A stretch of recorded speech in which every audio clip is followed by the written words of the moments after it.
mon ami.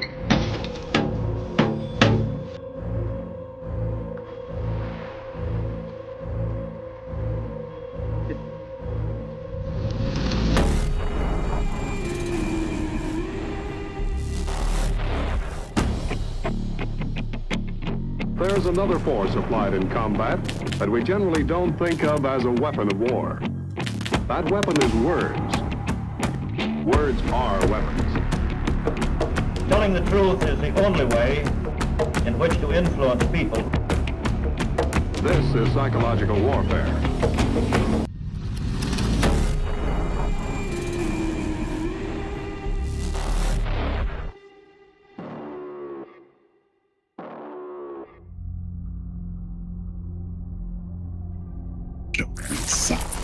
Going PSYOP today. Oh boy. That's dope. What's going on, everybody? You are now tuned into Planetary HQ, the planetary headquarters for all of your celestial information. And I enjoyed that intro video. I got my goosebumps going, got my heart pounding. What a time to be alive. We got crazy ice riots in Minnesota, Minneapolis. Ice literally shot a woman in the face, and the town's going crazy. There are specific CIA documents that outline this direct event, and we're going to go over all of these documents and figure out, are they pulling pages out of these field operation manuals for what we're seeing in Minneapolis? We're going to go over the new 3i Atlas news. Is it giving us any new radio signals? What's happening as it exits the solar system? And I guess we're going to give a little Galactarian alignment starseed update about memetic warfare, how the use of memes has a big influence on society and how it can drive people to doing things that they normally wouldn't do and holding emotional dispositions that they normally wouldn't even consider. This is going to be a deep one. This is going to be meat, potatoes, dessert, appetizers, the whole 9 yards, and a tall can of beer. My name is Deadrick Baker, D-Bake the Wise, joined by my brother Taylor Verser, and you know us. We're here every week on Sunday. If you're a new viewer, a new listener, welcome. If you're a returner, you already know what the deal is. You're excited, just as excited as I am, dude. I can't even contain myself. What's going on, Taylor? What you got for the people? What's up, everybody? Yeah, I stayed up late last night diving deep into memetic warfare. Who would have known that the psychological operations go as deep as meme factories? So that's going to be a hot segment, and we got a lot today. And again, like, I think the video that you'll see later on is sort of like maybe the Starseed 101, ET 101 training you may have missed before coming to Earth. So this will be an important cosmic update to your mental thought form library, and we hope that this episode can serve as, I guess you could say, an enlightening backdoor from boots on the ground operations on planet Earth on what it's really like. The mental landscape down here. So that's kind of the goal. We're going to be covering different current events, but of course we're keeping it mind, body, spirit locked in. You know what we do on this channel, Planetary HQ. This is a spiritual assault on planet Earth. We're taking back the planet from the rogue sons of Anu. The Anunnaki messed it up. They miffed it. And now we get to pick up the torch. So we're all on the same team, but there's different factions that have gone different directions. And at Planetary HQ, we have definitely a new direction. We got some cosmic resources that we're tapped into. And we're doing it here on Earth, Planet 606. Let's do it. That's right. And like, it's really important. Like, normally we talk about UFOs, the spiritual phenomena, our place in the cosmos, but we have to understand that living on planet Earth itself is a place in the cosmos. This is part of your training. This is part of your cosmic career, understanding your current training sphere. It's nice to want to know more about the Space Brothers and the UFOs, but we have to understand that the UFO programs are ran by a specific infrastructure within our own government.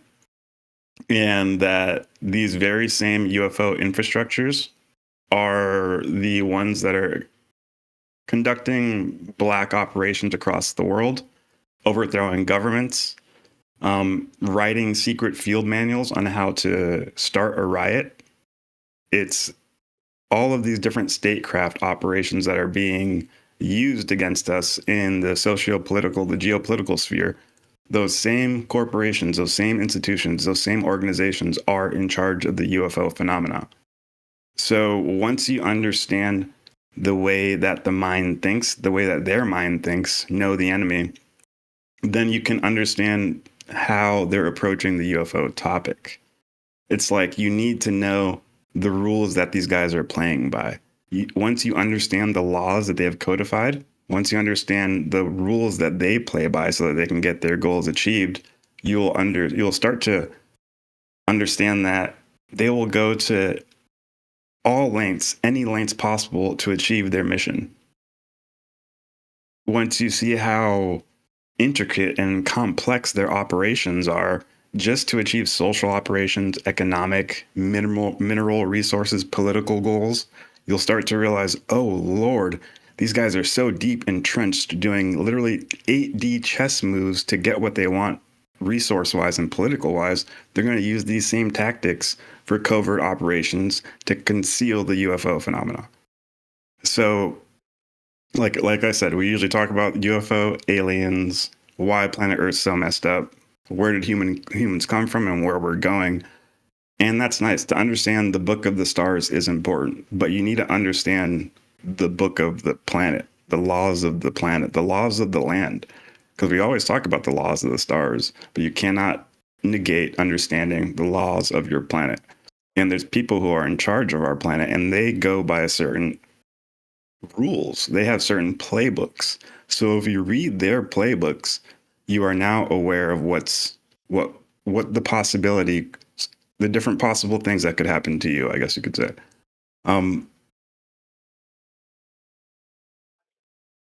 How can you play a game if you don't know the rules, right? Everybody in the New Age community, they talk about consciousness, expanding your consciousness. What does that mean? It's almost like some esoteric term that no one can really grasp onto it, but it's really simple. It's not like bending spoons or being able to levitate or see through walls and stuff. That's not expanding your consciousness. Everybody thinks that's it, like nirvana and I see God. No, it's simple. Expanding your consciousness just means becoming more aware of your surroundings. You know, if somebody's manipulating me and trying to take advantage of me and I'm not aware of this, it's easy for them to take advantage of that. If I'm aware that, oh, this is a rule that he's operating off of in his mind, now he can't take advantage of me because I see it coming. Now I'm more conscious. I expanded my consciousness. So if all you guys out there who are into star seeds, the Urantia book, the Keys of Enoch, spirituality, UFOs, the phenomena, if you are really into that and you want to expand your consciousness, I'll give you I'll put you on some game. By understanding the CIA playbooks, you'll expand your consciousness way more than you would by buying a crystal at a fucking shop. Okay?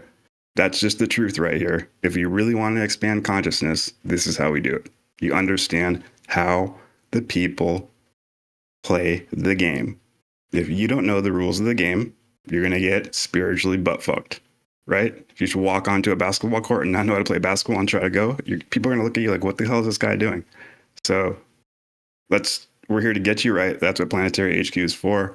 And that's why we're also, while we talk about the UFO subject and the spiritual subjects, we want to also talk about the planetary alignment and the planetary organizations that are running the show, because they're all entangled. Underground Antarctic Nazis. Well, great segue. We got a lot coming for you. Of underground Antarctic. Perfect segue but so you understand why we were talking about this, and like, whoa, they talk about UFOs a lot, but they're also starting to talk about, government and deep state stuff. So I guess we want to kind of talk about this manual that came out in 1983 from the CIA. That's probably going to be my main segment. And you got something for the people, I guess? Yeah. it's going to be about, I guess, what they call memetic warfare. I got some videos, got some clips, I got some documents. I got a weird connection with the MH370 case. You know, the plane that looks like it got teleported out of the air by these leaked videos that have been on the internet for a while. So it's really going to tie together a lot of themes that, you know, we've already touched on the channel, and it was a fun adventure, like connecting the dots last night, and we're gonna re-unfold that for you here on the channel in a very, you know, concise, presentable, and entertaining manner. So, yes, Yeah, it's like conspiracy theories, but we got receipts, you know? right. So it's not really conspiracy theories. It's just facts. This is what these fools are doing. And it's crazy that you uncovered it last night doing your MH370 hacking skills. But yeah, we found that the CIA and the United States Marine Corps has a center for meme warfare. Right. It's fucking crazy. We're like, holy shit. And yeah, we're gonna pull out those documents today. We're gonna read them with you. So There's like, get stoked. I mean, there's basic, you know, picture these military people that are like, guys, we need to dominate the internet. We need to get our narrative, you know, into the public. And, you know, this has always been a thing before in the past history. It's normally been pitched as like foreign intelligence. Like, we put out information for other nations to change their perception of us. And, you know, but then there was actually a turning point in history where it sort of turned back onto us as far as the United States. And this is something called the Smith-Mundt Act. And Yep. It was essentially like about America's ability to put out broadcasting information to other countries, right? And in the original act it looks like 1948, is that they were like, okay, we can make different propaganda materials, different marketing materials, and push it out to the foreign audiences, but we're not supposed to use those same materials on Americans' own people. They're not supposed to be available for them, because the information we put out for other countries is basically, it's marketing material. It's a pitch. It's a psyop, you could say. And that's like, you know, how the narrative is controlled like around the planet, right? But then that changed because there was an update to this bill called like the modernization update let's see, what changed. This is in 2012. Obama did it, right? Yeah, this would have been Obama's, I think, 2012, his era. And so Congress... They pretty much, like, you do it. It's your thing. Yeah, Congress updated this, and they basically erased that little domestic ban on the U.S. government-produced broadcast and digital content. And they're like, okay, we're going to modernize the law for the internet age, and this government-produced content will be allowed to be in the U.S., so it's just like an example of like how, I guess, the rules changed. And, you know, maybe you could say that like they did that or they justified it because, in order to keep up their, you know, the internet's open and free. So in order to keep their narrative going about how they want other people to perceive the US, they're like, well, we can't like keep it from just the US people. Like, it's just going to be available for everyone. And then we kind of get lost in the soup of what's really happening. Like, okay, does that mean the news we're watching, is this pitched for the sake of how other countries perceive us to change the narrative? Is it pitched for how U.S. citizens perceive our own current state of affairs to shift the narrative? Like, of course, and people point out these connections all the time, and it's like, it's within this conspiracy space, but then when you actually do pull the receipts, look at the documents on the playbooks that our own governments use, the laws and how they changed, it's not really a conspiracy. It's just like, I think it feels safer in our mind to feel like it's still a conspiracy, because then it's like, maybe it's happening, maybe it's not true. We don't really know, but like, low key, like, it is real. It is happening this way, and that's sad. That's why people still want to consider it a conspiracy. No, we not making it. Serious, we are not making this shit up. We got it. We got the receipts, and yeah. It is crazy. It's like I said, when you expand your consciousness and start to understand these documents, you start to see these red flags and correlate data points, and you're like, wait a second, this is exactly what they're writing down. And you start to wonder, And that law you're talking about, yeah, the Smith-Mundt Act, pretty much made it so the CIA could not run psychological operations or media campaigns internal into the United States. It could only do that foreign or overseas. And then they repealed that, so now the CIA can do that on foreign soil, which is kind of very weird. At one point in time, it was, and still for certain laws today, the CIA can interfere with foreign elections, buy foreign media companies, do a bunch of shit to overthrow foreign governments legally. It's in our law, they can do that, but they cannot do that domestically. And now we're starting to see them pull these fucking wonky jobs within the border of the United States. So let's dive right into it, I guess. One thing that people need to know is that the main name of the game is preying upon and mobilizing ethnic minority groups, or minority groups, period, or identity minority groups, and weaponizing them in order to overthrow governments.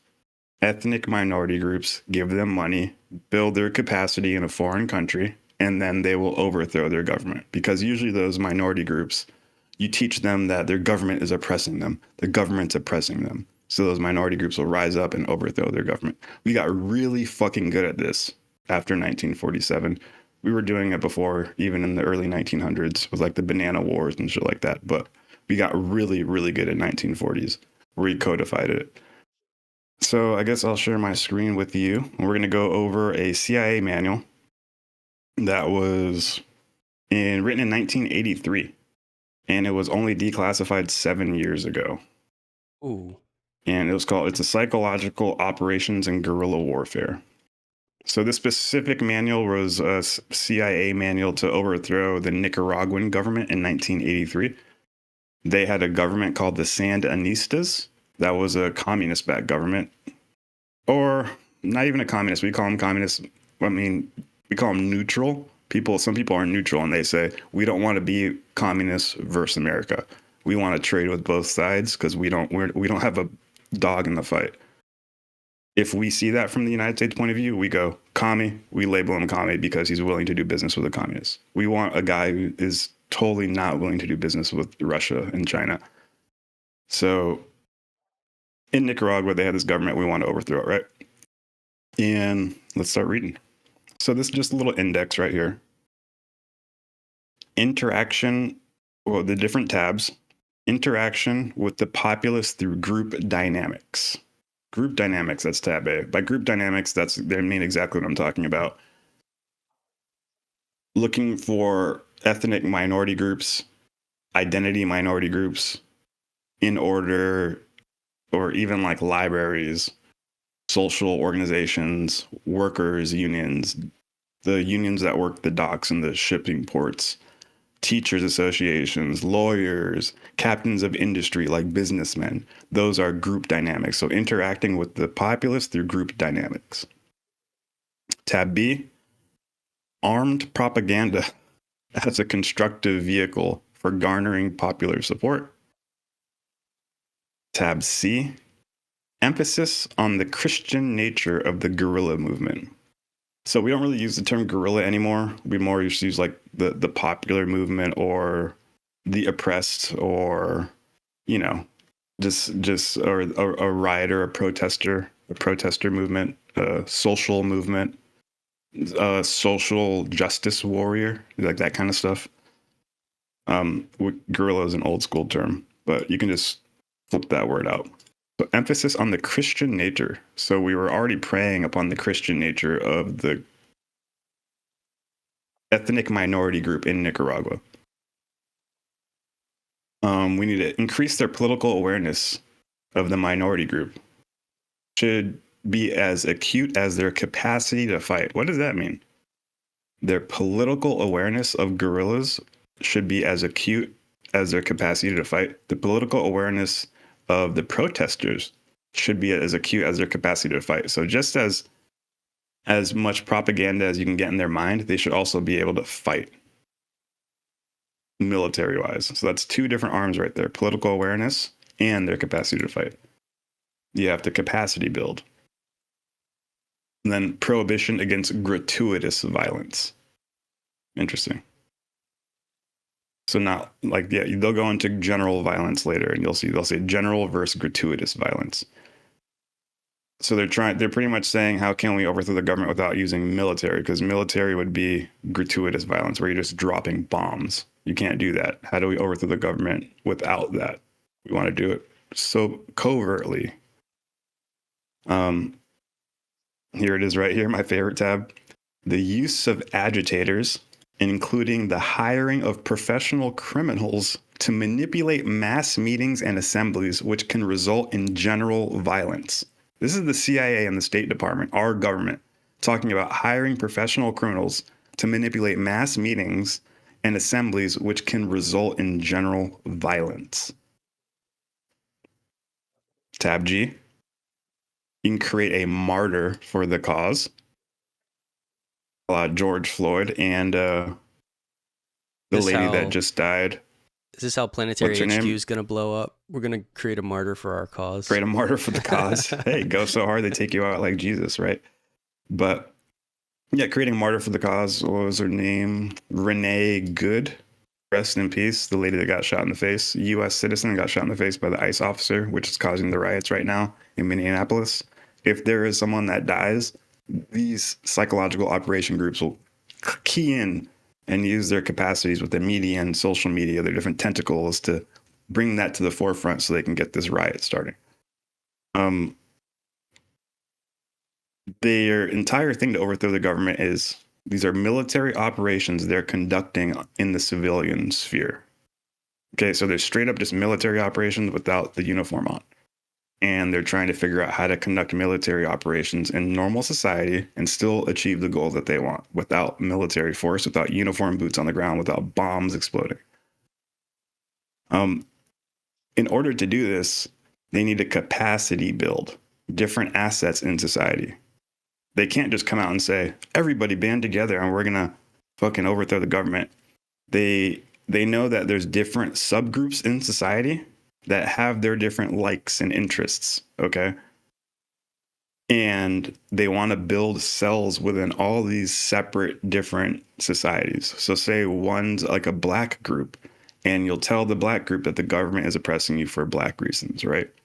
Then you'll tell a different minority group that the government's oppressing you for this reason. Then you tell a teachers group that the government's taking money away from the teachers.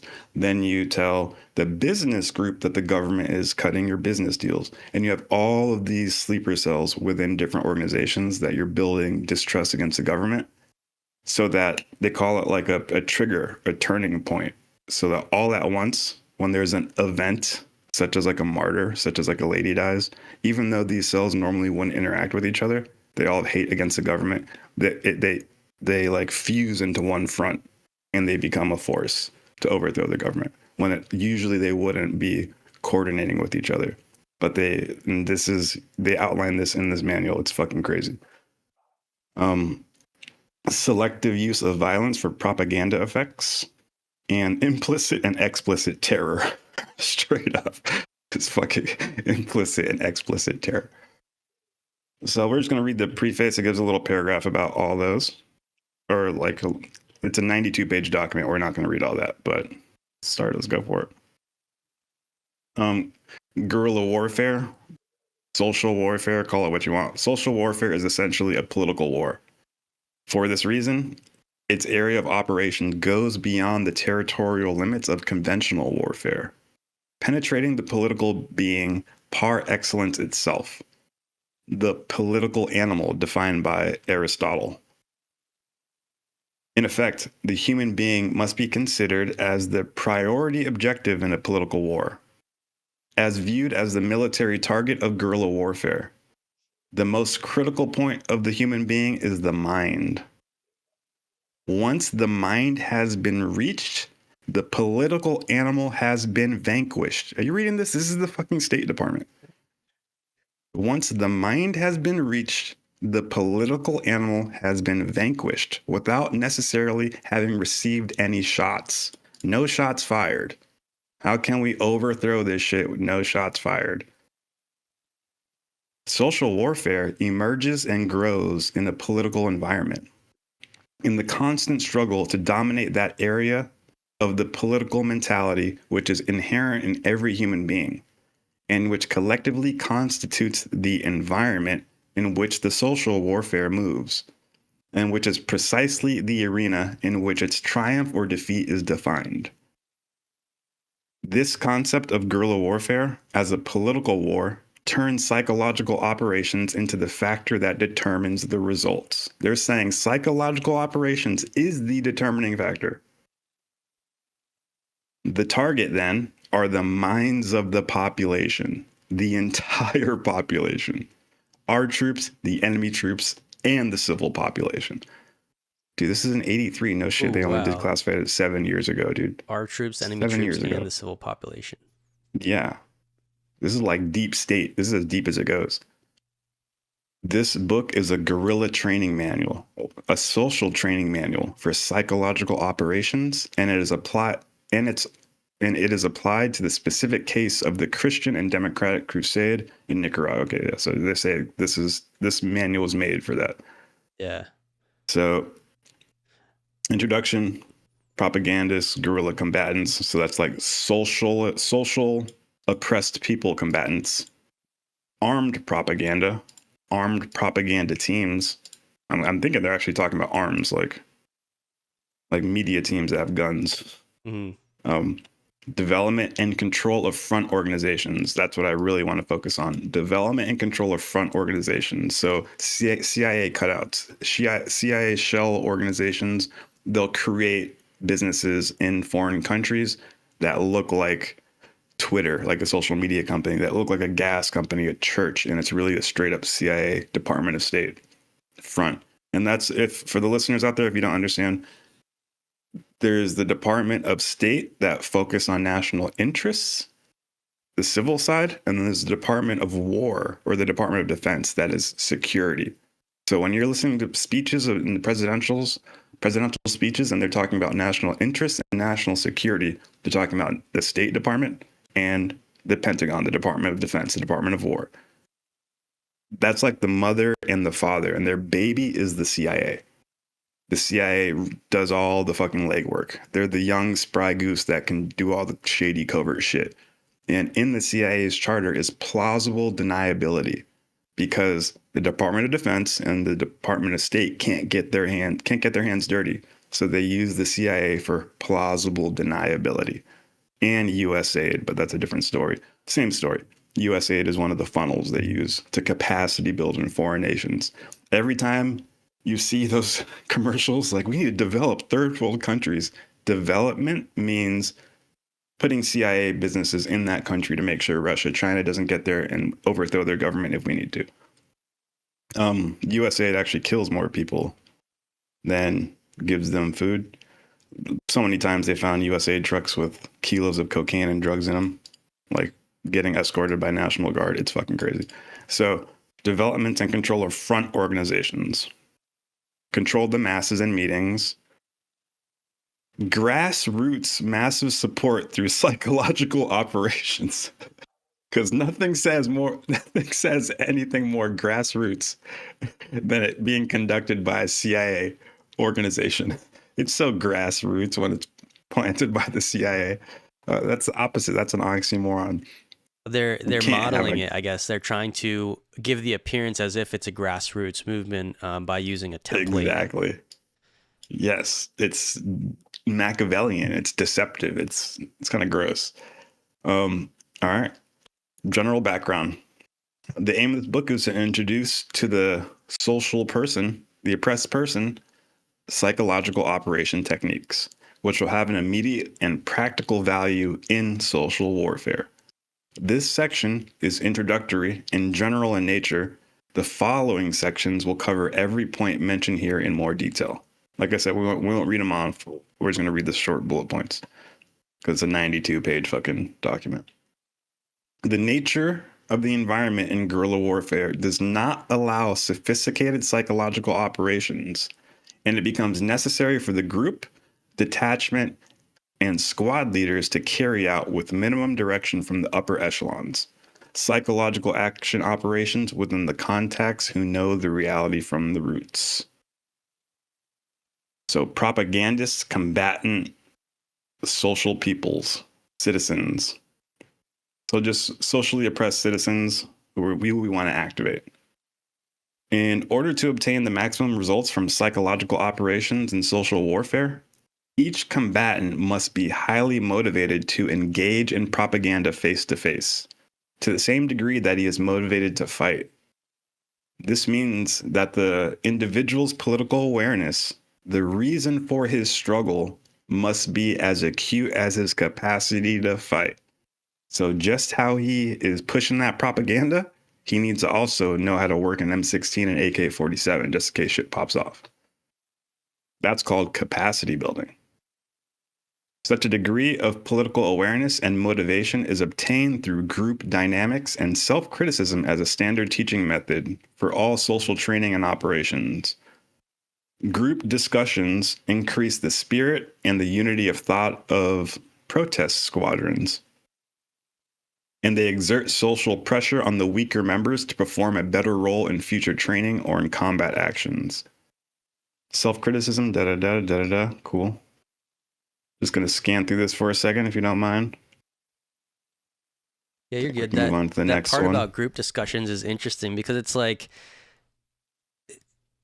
it's both a positive thing, but the way that they pitch it, it makes it sound so negative. It's like, oh, normally when like a group of strangers is actually conversing together and getting ideas going, it's actually inspiring. It does feel grassroots.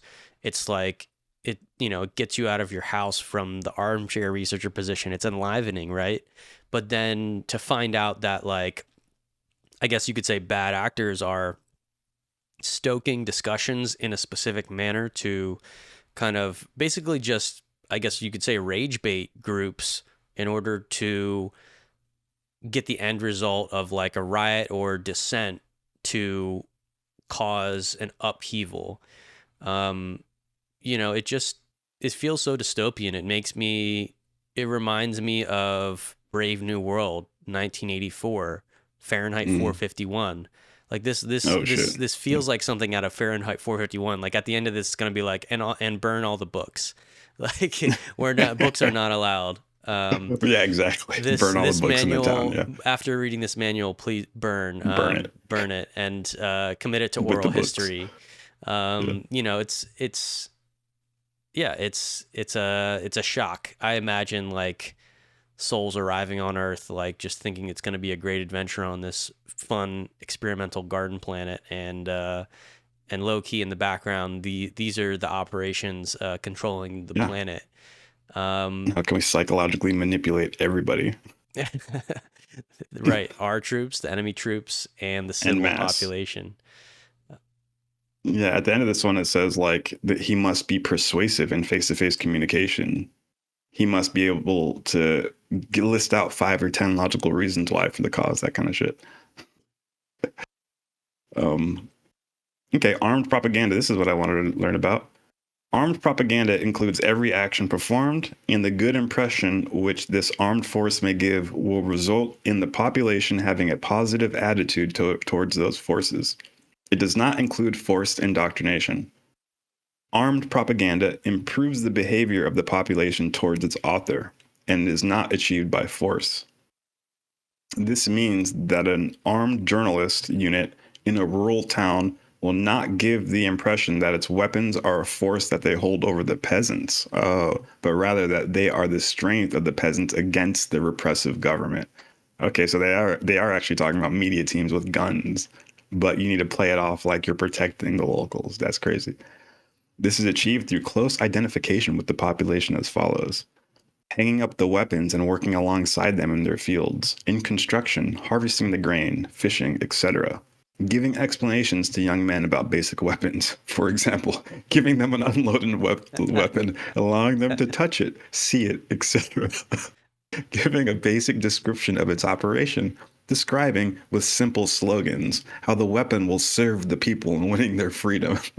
Adopting the demands of the people for hospitals and education, reductions of taxes, etc. Wow. You have to adopt their demands. When you insert to psychologically manipulate the fuck out of these locals, you have to adopt the demands that they want for their hospitals and education so you could seem like you're one of them. Jesus. And remember, they don't give a fuck about these people. All their end goal is they want the government. They want the resources. Right. They want 17 trillion in oil. Yeah, exactly. Yes, exactly. That's the payout, you know. You didn't have to drop a bomb. The objective of all these actions is to create an identification of the people with the weapons and with the freedom fighters who carry them, so that the population feels that these weapons are indirectly the weapons that will protect them and help them in their struggle against an oppressive regime. There is always implicit terror in weapons, since the people are internally aware that they could be used against them. However, as long as explicit coercion can be avoided, we may achieve positive attitudes about the presence of armed guerrillas in the midst of the population. Hell yeah, dog. This fucking Department of State. CIA, baby. The spooky folks, the goons. Hope you guys are enjoying this. Again, hit that like if you like what we're talking about. Get it to the front page, get the information out there, and hit that subscribe button so you're up to date with all the future broadcasts, baby. Now back to the show. Okay, so the armed propaganda teams, we just kind of talked about that. So the different teams, they're made of highly persuasive and highly motivated guerrillas moving within the population. They combine a high degree of political awareness and the rioters' capacity for armed propaganda towards a planned, controlled, and programmed effort. Yeah, we kind of read that already. And this is what I wanted to read. Development and control of front organizations.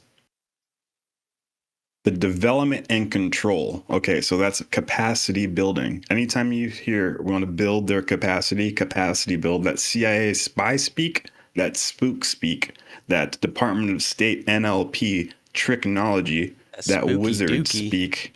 Yeah, it's fucking it's deceptive. It's fucking lying to your face. It's like when we call the Department of Defense the Department of Defense. No, it was initially the Department of War.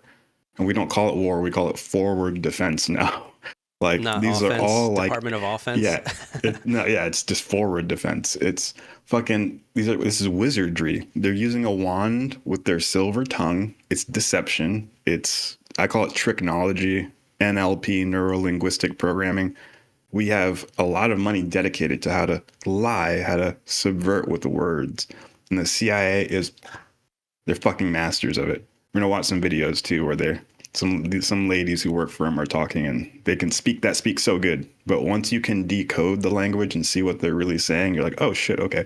So you're gonna hear capacity building a lot. And that means, just funding usually oppressed or ethnic minority groups in other countries or in this country, QBLM, to overthrow their own government. And we give them money. Capacity building means it increases their ability to do something. But that's potential. Like, if we want to activate them, we can activate them. And there's another document I have right here. We're not going to go over it, but it's just the inauguration of organized political warfare.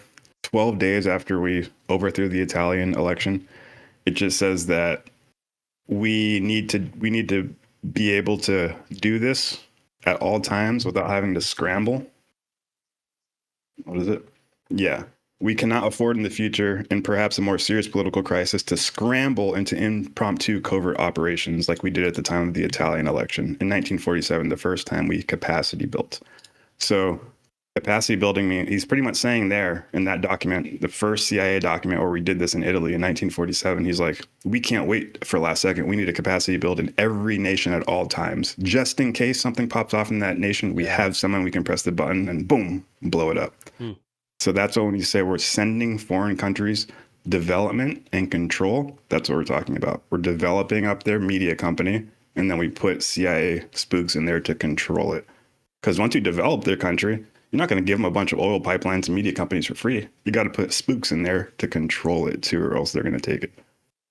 Yeah, it's like a weird catch-22 reverso curso, because it's like the people, I guess the people working in these programs, you know, that are in the military are sort of told like, we do this out of necessity. It's like they're told that like you don't even need to know the end goal because Yeah. we need to have these groups ready for the end goal when it appears.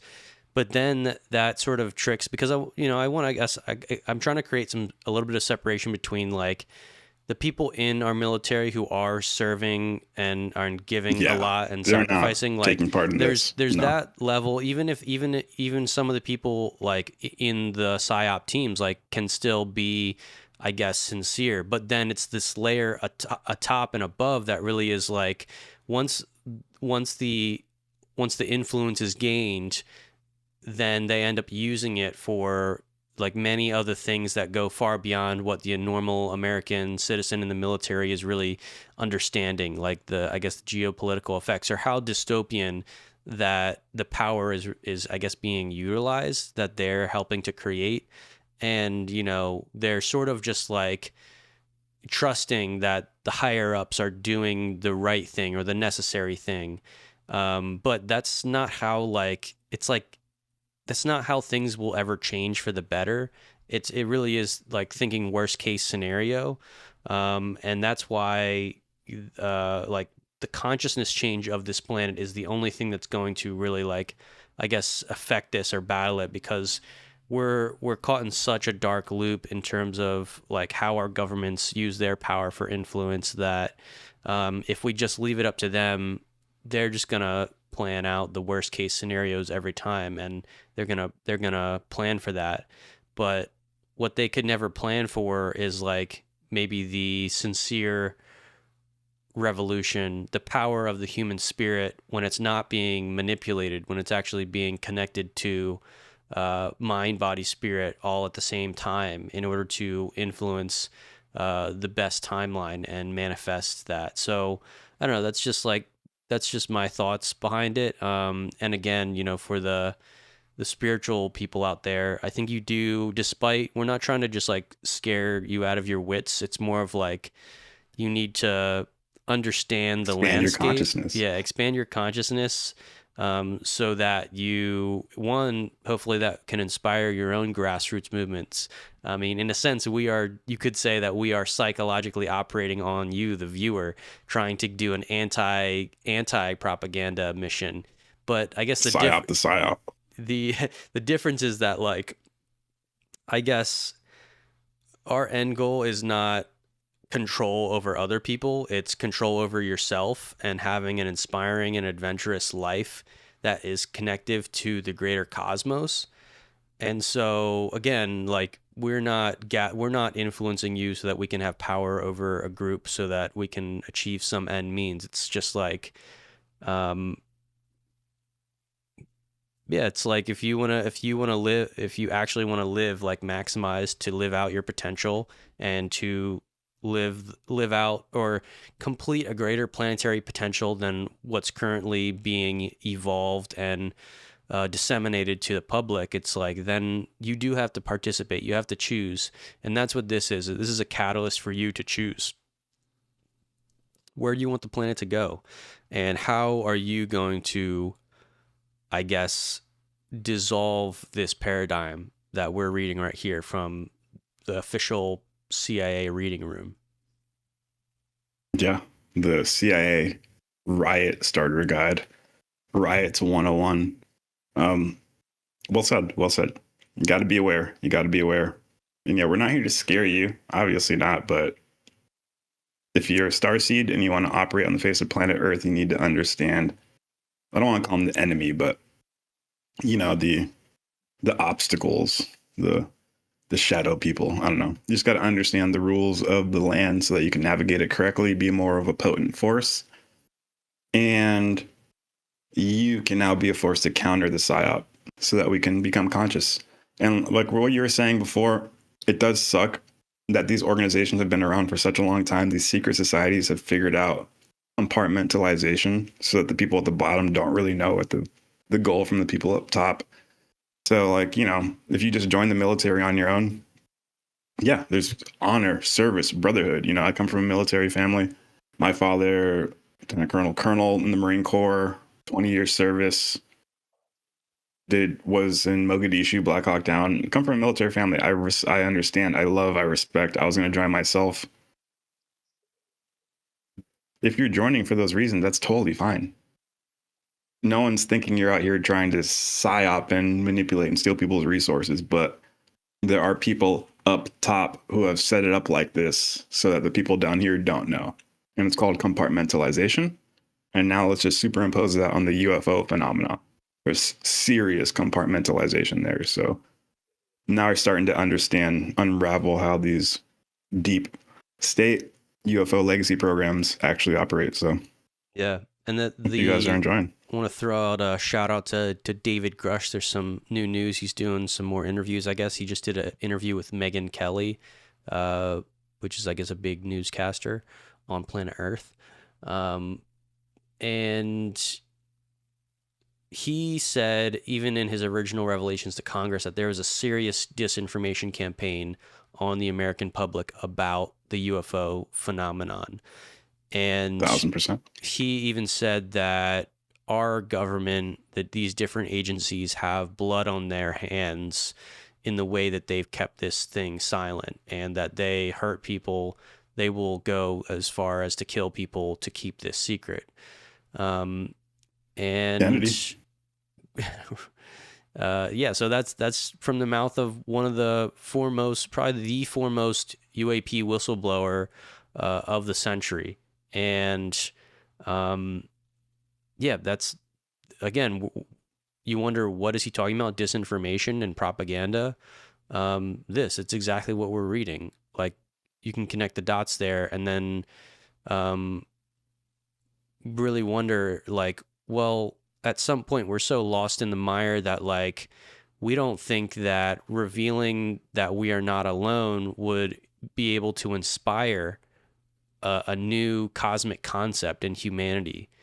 We're just lost in the fear of losing control. The government is afraid of losing control because they've spent so much time lying to themselves with psychological operations, justifying it as we need to keep our country safe, or we need to control these other countries to make sure that they don't go on a negative path. We need to like it's like an overbearing parent in a sense. You're right. They completely lose trust in the human spirit, in human inspiration, in art, in the higher ideals. Now, again, I'm sure that there's 1,000 ways to justify the other side. Be like, the human spirit's not good enough. It's not the majority, and so we can't rely on the minority to achieve the highest possible timeline. Therefore, we need to control others to make sure that it stays like relatively bearable. But at the end of the day, like, we're still so lost in it that, you know, it feels like we can't dig ourselves out. But that's what we have to unravel here. That's what Planetary HQ is doing. That's why we're consolidating information from a lot of different perspectives. That's why we don't shy away from conspiracies, but we also make sure that we take the right thing from understanding the dark truths, the dark force, as Chris Bledsoe would say on this planet. The dark force wants you to believe that UFOs and aliens is a threat, and that you should be really scared.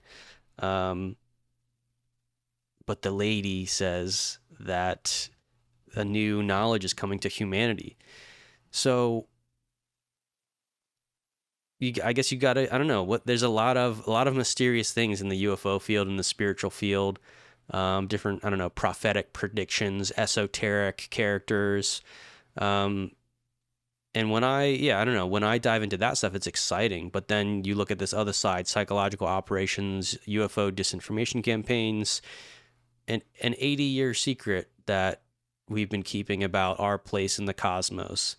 It just, you know, it stirs up a lot of different emotions and thoughts. It can make a lot of people want to quit. Dude, it's like therapy to me, dude. I fall asleep listening to Mike Bensler, and I wake up feeling so refreshed. Like, honestly, this is to me like reading the Uranch book and the Keys. Not as equivalent of the feeling, but like a baby hit, like you know, not quite heroin, just like a little Vicodin, just like a little hit. But when I read this, I do get that, like, oh my God, I'm figuring it out. Oh my God, like I can point to it and be like, yes, I'm not just talking about it anymore. This is a reality, and these groups are doing this, and it's revealing how they operate. So yeah, this does like itch my scratch my itch. I feel great, and I hope you guys can adopt that energy too when you read this. It's not just all gloom and doom, but more like excitement, like, aha, now I know. And like if you had to run through a forest at night and you didn't know where any of the branches were, you get tore up. But like you get night vision, and now you can see the branches, and you're like, aha, I'm not going to get tore up. This is like the same thing for me. Now I'm getting night vision when I read this, and I can see through the bullshit. It's like when the hero gets like, they finally understand the evil plan, and they understand enough of the abstract that they get the spark moment, and they're like, and then they go into action like to reverse it. I need to stop it. Yeah, exactly. Tom Cruise moment. It's that. Mm-hmm. And in this case, yeah, it's I just like, watched the latest one, Impossible, the last one. That was fucking sick. In this case, it's also like, put yourself in that movie moment. Like, you're reading the evil plan. You're reading the way that the lower thought form, that we've accepted the lower thought forms. And again, like, don't try and just throw out all the people involved in this. Realize that they've been caught and trapped in their own operation. And some of these thought forms may not even come from just humans. This may be a psychological operation from even darker non-human forces on the planet that have been here for a long time because of the quarantine, because of the rebellion that apparently sets this planet in its own little zone of consciousness. That'd be interesting. Separate from the galactic federations. So, like, you know, I want to, in a sense, like reduce some of the fear of the human and use understanding to dispel fear, because again, like D-Bake said, like once you know the plan, you're like, oh, that's not even that complex. Like they're just preying on normal human psychology. And then to reverse it, you really do have to though believe in the power of the divine spark within each human, including the people that are trapped leading these operations. Like they can also change. There's this, there's this, I guess there's a bit of I call it the old guard versus the new guard, the legacy UFO program versus the new guard. This is like Lou Elizondo and his crew, when they found out that we already had UFO programs running, they were like, that's not fair. They can't keep this a secret. We need access. And it's not like, and so then but still, I guess you could say both groups are still caught in a bit of the same what do they call that? Counterintelligence, like methodology of trying to control the narrative and get access, where really it's like, then you get into the boots on the ground, like actual grassroots movements. And like, you realize that like, not only do the populace and small groups already know about the existence of these programs, they already know that UFOs have contacted Earth. They're actually communicating with the aliens already. Like, meanwhile, the government's like obsessed with technology, and there's other smaller groups of just normal people that got access to advanced cosmic philosophy from these alien beings. And that is something connected directly to the human spirit, the human potential, the mind beyond our just local consciousness in the body. Like, that's what I'm talking about. Like getting the inspiration to see beyond the dystopian reality that we appear to be trapped in. That's the Matrix, because there's two things that exist here. There's the Matrix, but there's also like a real planet that is entirely separate from the Matrix. The Matrix is only a relative local set of mental agreements. They're thought forms that you are subconsciously agreeing to, where you say, I agree reality is this. And you've come to that agreement because of what the planet has told you about what is real. You can change that. That's all in the mind. Like we read, even this document was like, it's the field of the mind. But the field of the mind is where you have the most control. You have less control in the physical reality than you do have in the mental reality, but you don't realize that. That's where you're trapped in the Matrix. You think that by the laws that limit what you're capable of doing in the physical reality, that is what's trapping you.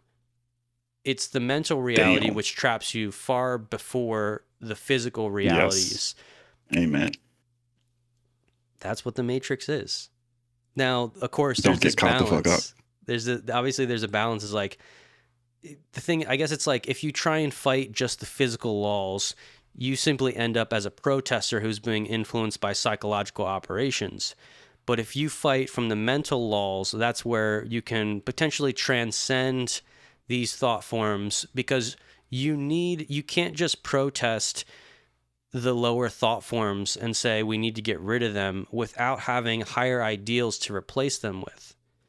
Exactly. And that is what we're talking about, cosmic philosophy. That's what we need to study. And that's what we're doing. We're giving you this A-B on the channel. High cosmic philosophy, lower planetary thought forms. We're studying them both, and then we're going to figure out how to transcend that system and actually live out something that seems so advanced that it's actually from another planet. Galactic Federation, reintegration. Let's do it. That's what I'm talking about. Exactly what I was saying. Yeah, you have to know the laws of the stars and the laws of the planet, integrate them. Like, okay, the universe does it like this. The planet does it like this. So synthesize, and can we do a better way? Boom. New planetary reality, baby. Coming to you live from Planetary HQ. All right, I'm going to keep going on here. Not too much longer. Oh, I'm having fun. I got plenty of time. Development and control of front organizations. So capacity building. The development and control of front I liked what you said, though. Yeah, it's not just the physical laws and reality that's trapping you. It's the mental laws and reality. And you can transcend these physical obstacles once you start to understand them. Don't give up. Just because you can't figure it out and you just want to start throwing shit during a protest or a riot and holding up a sign. We get it, but you got to try to figure out from a top down as opposed to just trying to brute force your way through. Development and control of front organizations. To do that, to develop and control a front organization is carried out through internal subjective concealed control, so covert control, through group meetings of the internal cadres, and by calculating the time needed for the combination of these two elements to be applied to the masses. Established citizens, doctors, attorneys, businessmen, teachers, etc., will be recruited initially as social crusaders in typically innocuous movements in the area of their operations.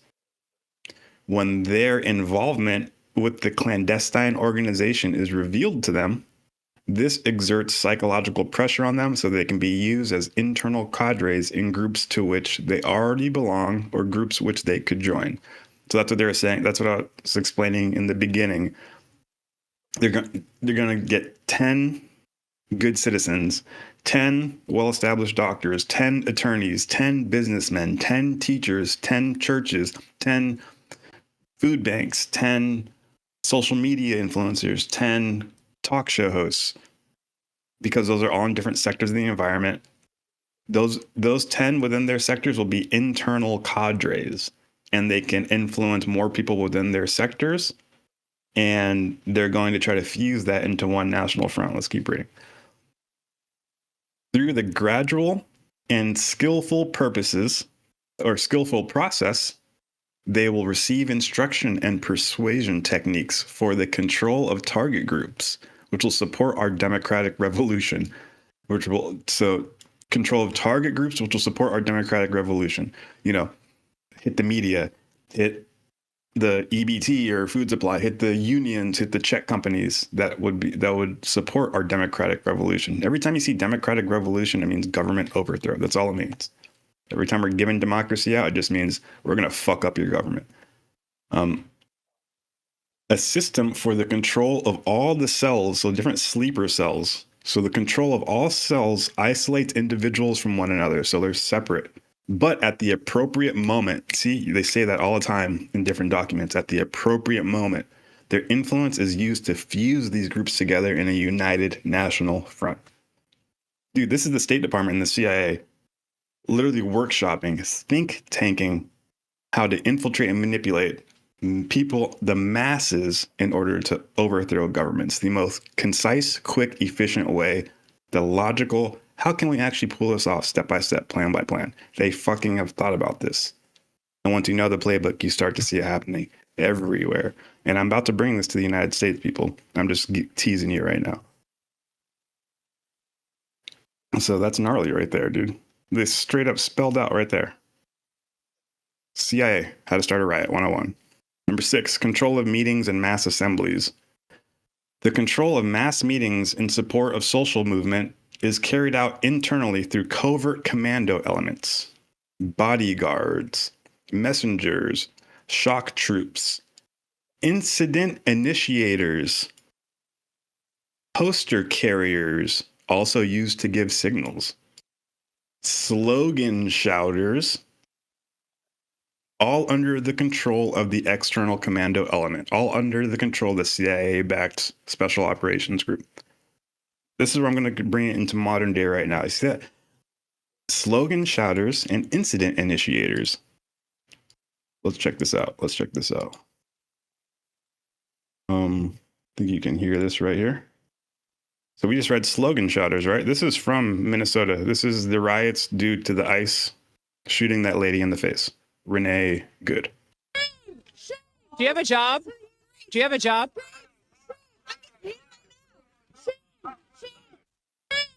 She goes, I'm getting paid right now. And we'll go into it later. Yeah, the George Soros and the Open Fund Society, they actually pay slogan shouters to go out. And you'll see the same slogan shouters in all the different cities going around. That is a paid slogan shouter. She said, I'm getting paid right now.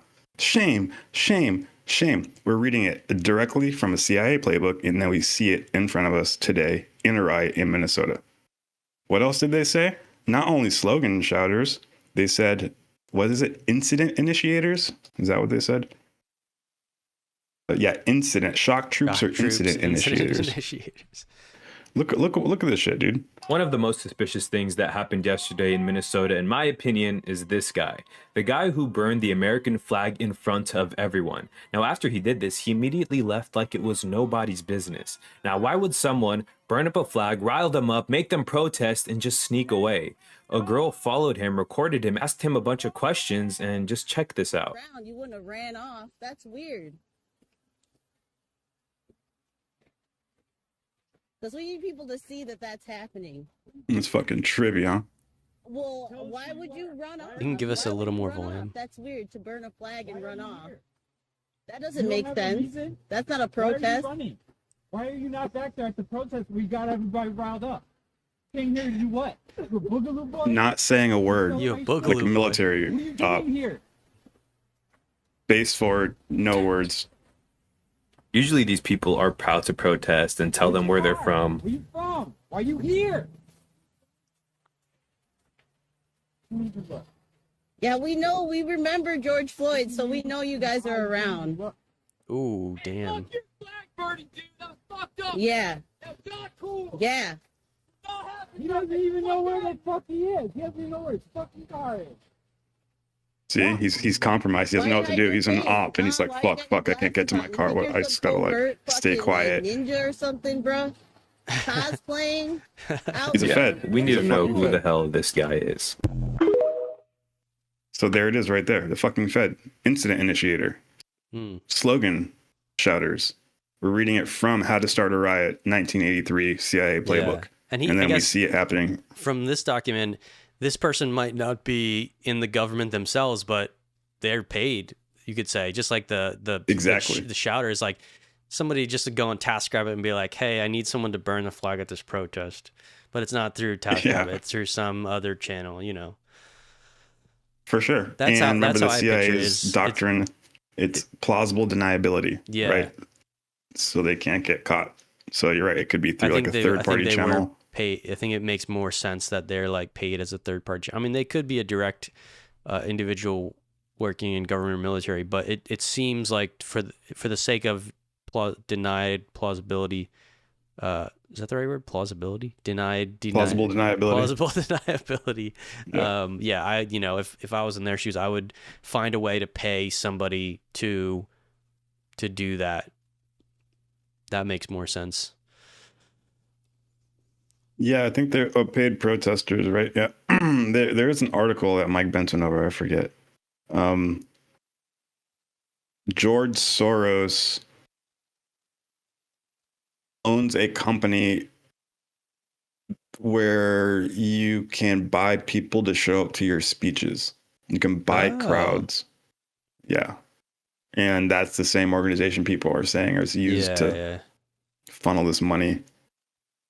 But it comes through like the National Endowment for Democracy. That's where the check comes from. It doesn't come from like the CIA. It's like a third party money funnel, or it might even come from USAID, like USAID, because that's not technically the government.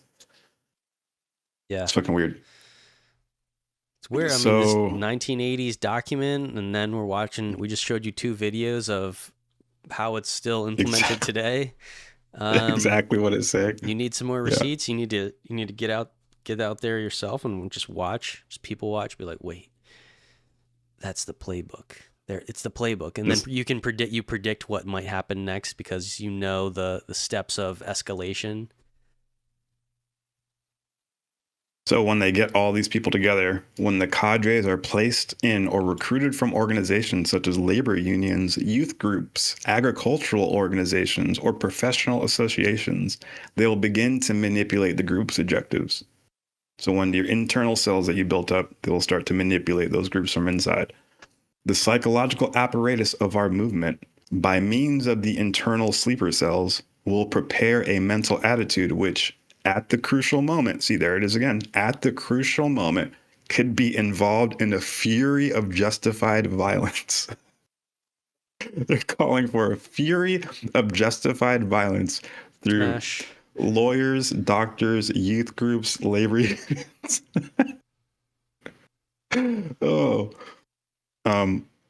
This is crazy right here. This is where I want to kind of segue out into current.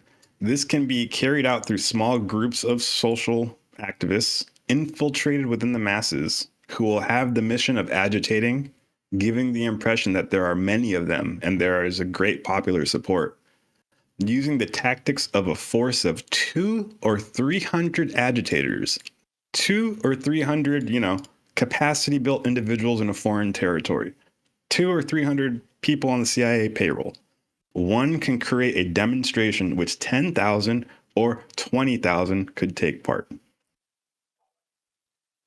That's and there it is. And that's the end of that little preface right there. That's huge right there. And you have to remember that, like with only 200, 300 people, you can overthrow, get 10 to 20,000 people turned up. And they're running real numbers. They've done this before. And there is now another thing that we need to remember. They're still doing this today. I have another document up literally right here. Look at this. Preventing and disrupted presidential elected transition from August 3rd, 2023. Literally, this is the CIA doing domestic operations, trying to do the same thing to prevent our government overthrow. When Trump got elected, the CIA started running ops against him. That's why you've been seeing unrest constantly since Trump's been elected in the streets, riots. Let's see if I can find it right here. So this is written by Rosa Brooks, this is written by Rosa Brooks. Rosa Brooks is right here. She works for the military academy, West Point. Yeah, she's a scholar at West Point's Modern War Institute. She worked for the Undersecretary of Defense. She worked for the CIA. She got the Secretary of Defense Medal for Outstanding Public Service. She's a spook, heavy spook, deep in it.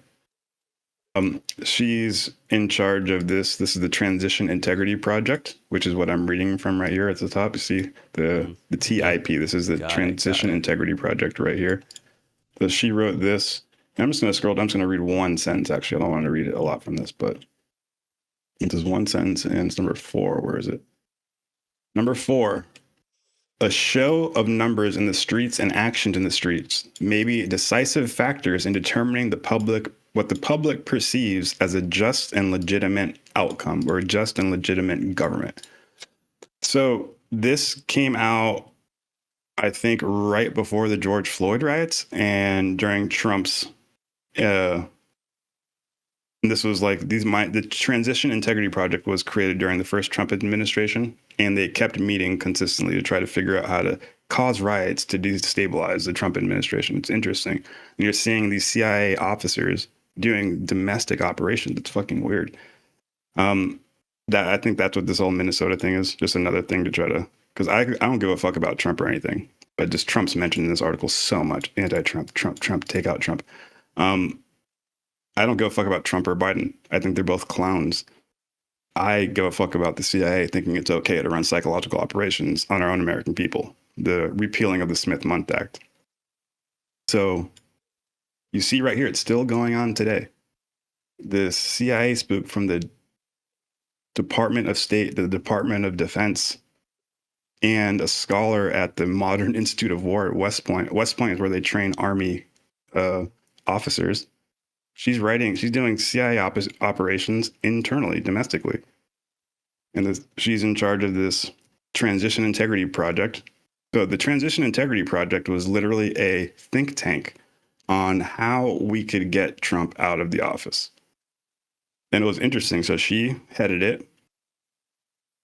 And if you see, the chair of the Republicans and the chair of the Democrats were on it together. Because remember, the Republicans are split between MAGA and old Republicans. Old Republicans don't like Trump either. So the old Republicans and the Democrats and the CIA teamed up to get Trump out. Because if you remember, they thought Hillary was supposed to win that election. She is the deep state plant that was supposed to win. Trump came out of left field and won with popular vote. And the CIA started going crazy. They go, oh, fuck, we can't let this happen.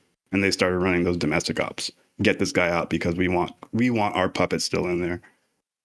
I could give a fuck less about Republicans and Democrats, guys. I'm not a Trumper. I'm not a Bidener. I just see this fucking domestic operations. Here's an article written by that lady, Rosa Brooks, same lady that we just looked at. And she says she wrote an article in the New York Times.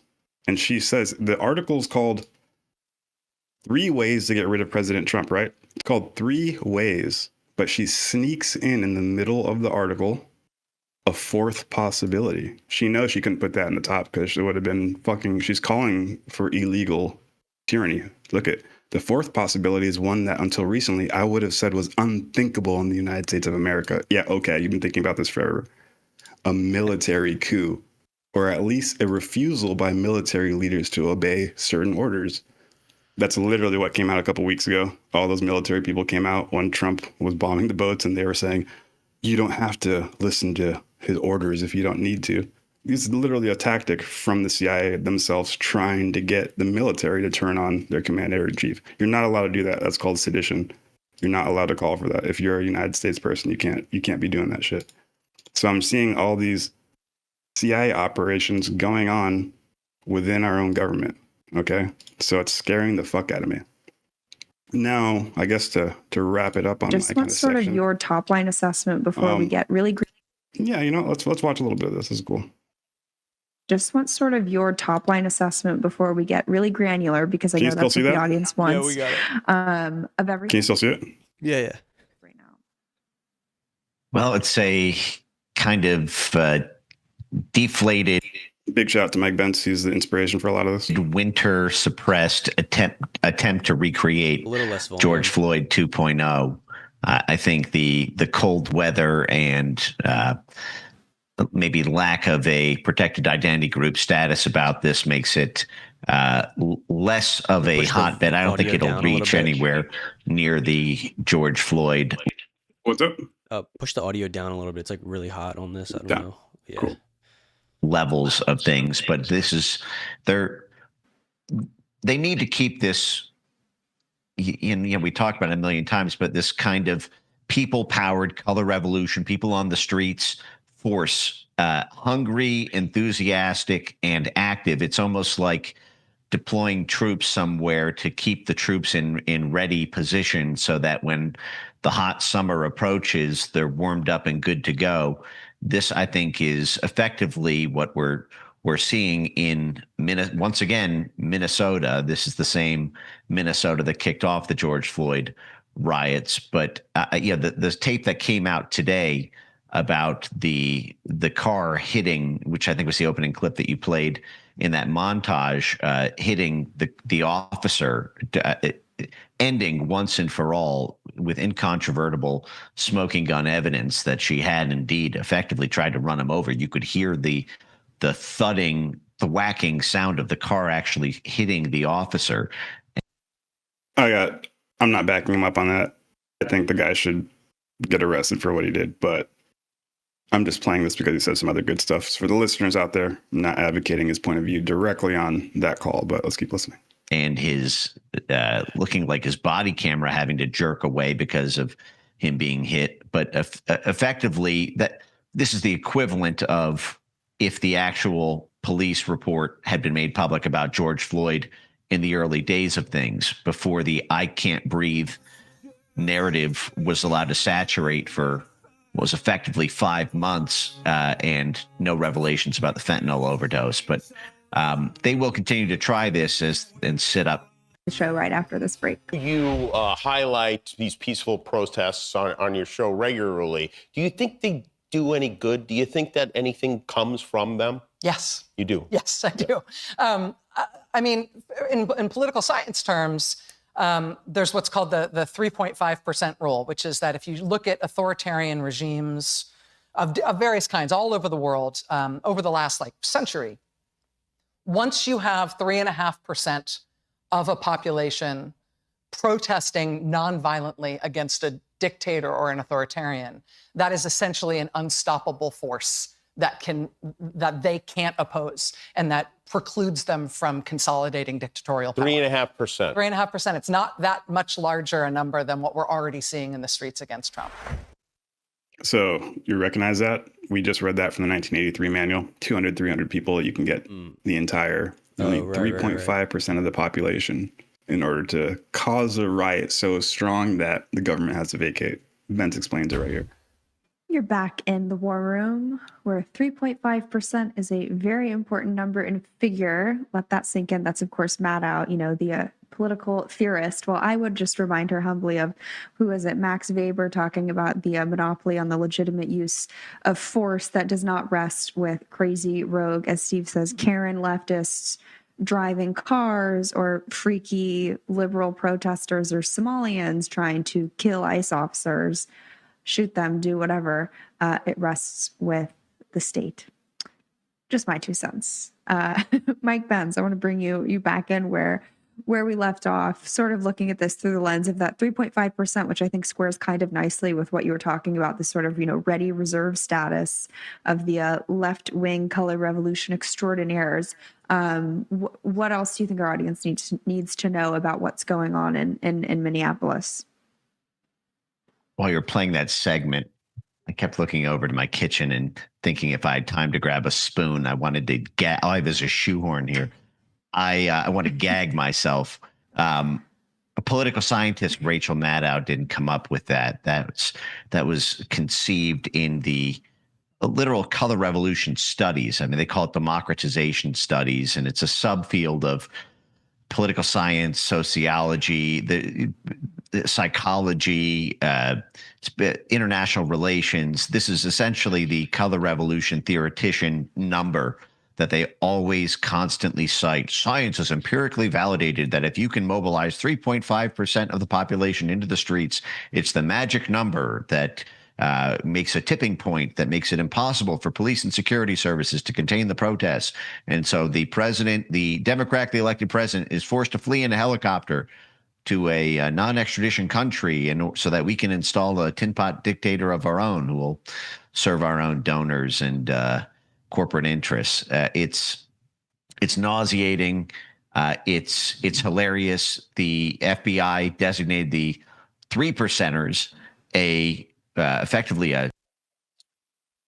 So yeah, just wanted to give Mike Bence's little take on the entire Minnesota thing, lining up with exactly what we're talking about. And like I said, he's a big inspiration for the channel. So 300 divided by 10,000 is a 3%. So when in this 1980 document, when it's talking about 2 to 300 can get 10,000 people mobilized, that number is also there from the 1980s. So it's carrying over from the CIA riot starter manual to today. So what's funny is, so here's Maria J. Stephan. This is the person who coined that term, the 3%er.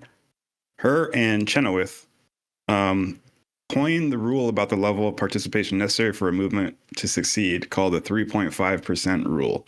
Nearly every movement with an active participation from at least 3.5% of the population succeeds. All of the campaigns that achieved that threshold were non-violent, quote unquote. This lady, she looks like they always look like these political scientists and stuff. Dude, they're not. They're always war hounds, army, military people. They just dress like they're in the public sector. So she worked for the United States Department of Defense, NATO headquarters, CIA, the Department of State, and then the United Institute of Peace, which is literally the Institute of Riots. This is how we capacity build riots in other countries through USAID. So she was the head of the U.S. Institute of Peace. She is a villain. And this is who I'm going to end my segment with, a little 6-minute video from her. Check it out. One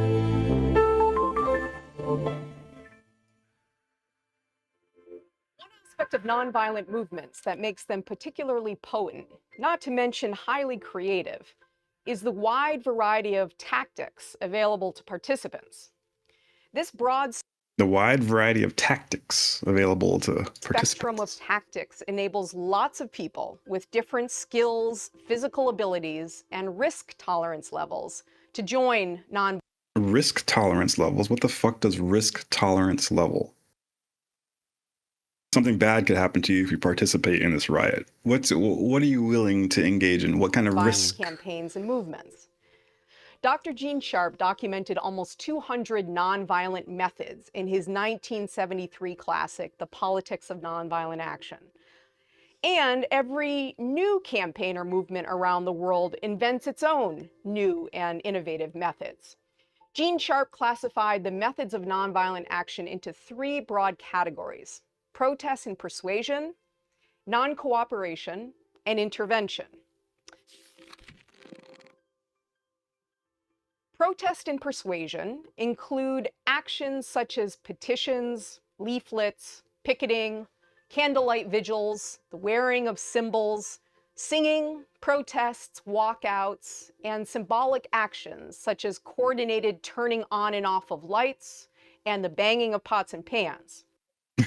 See, like they're just trying to figure out how to organize groups of people into a mass. And once that critical moment happens, light them on fire. Just how can we get you guys together on the same thing? All right. This category is primarily symbolic in nature.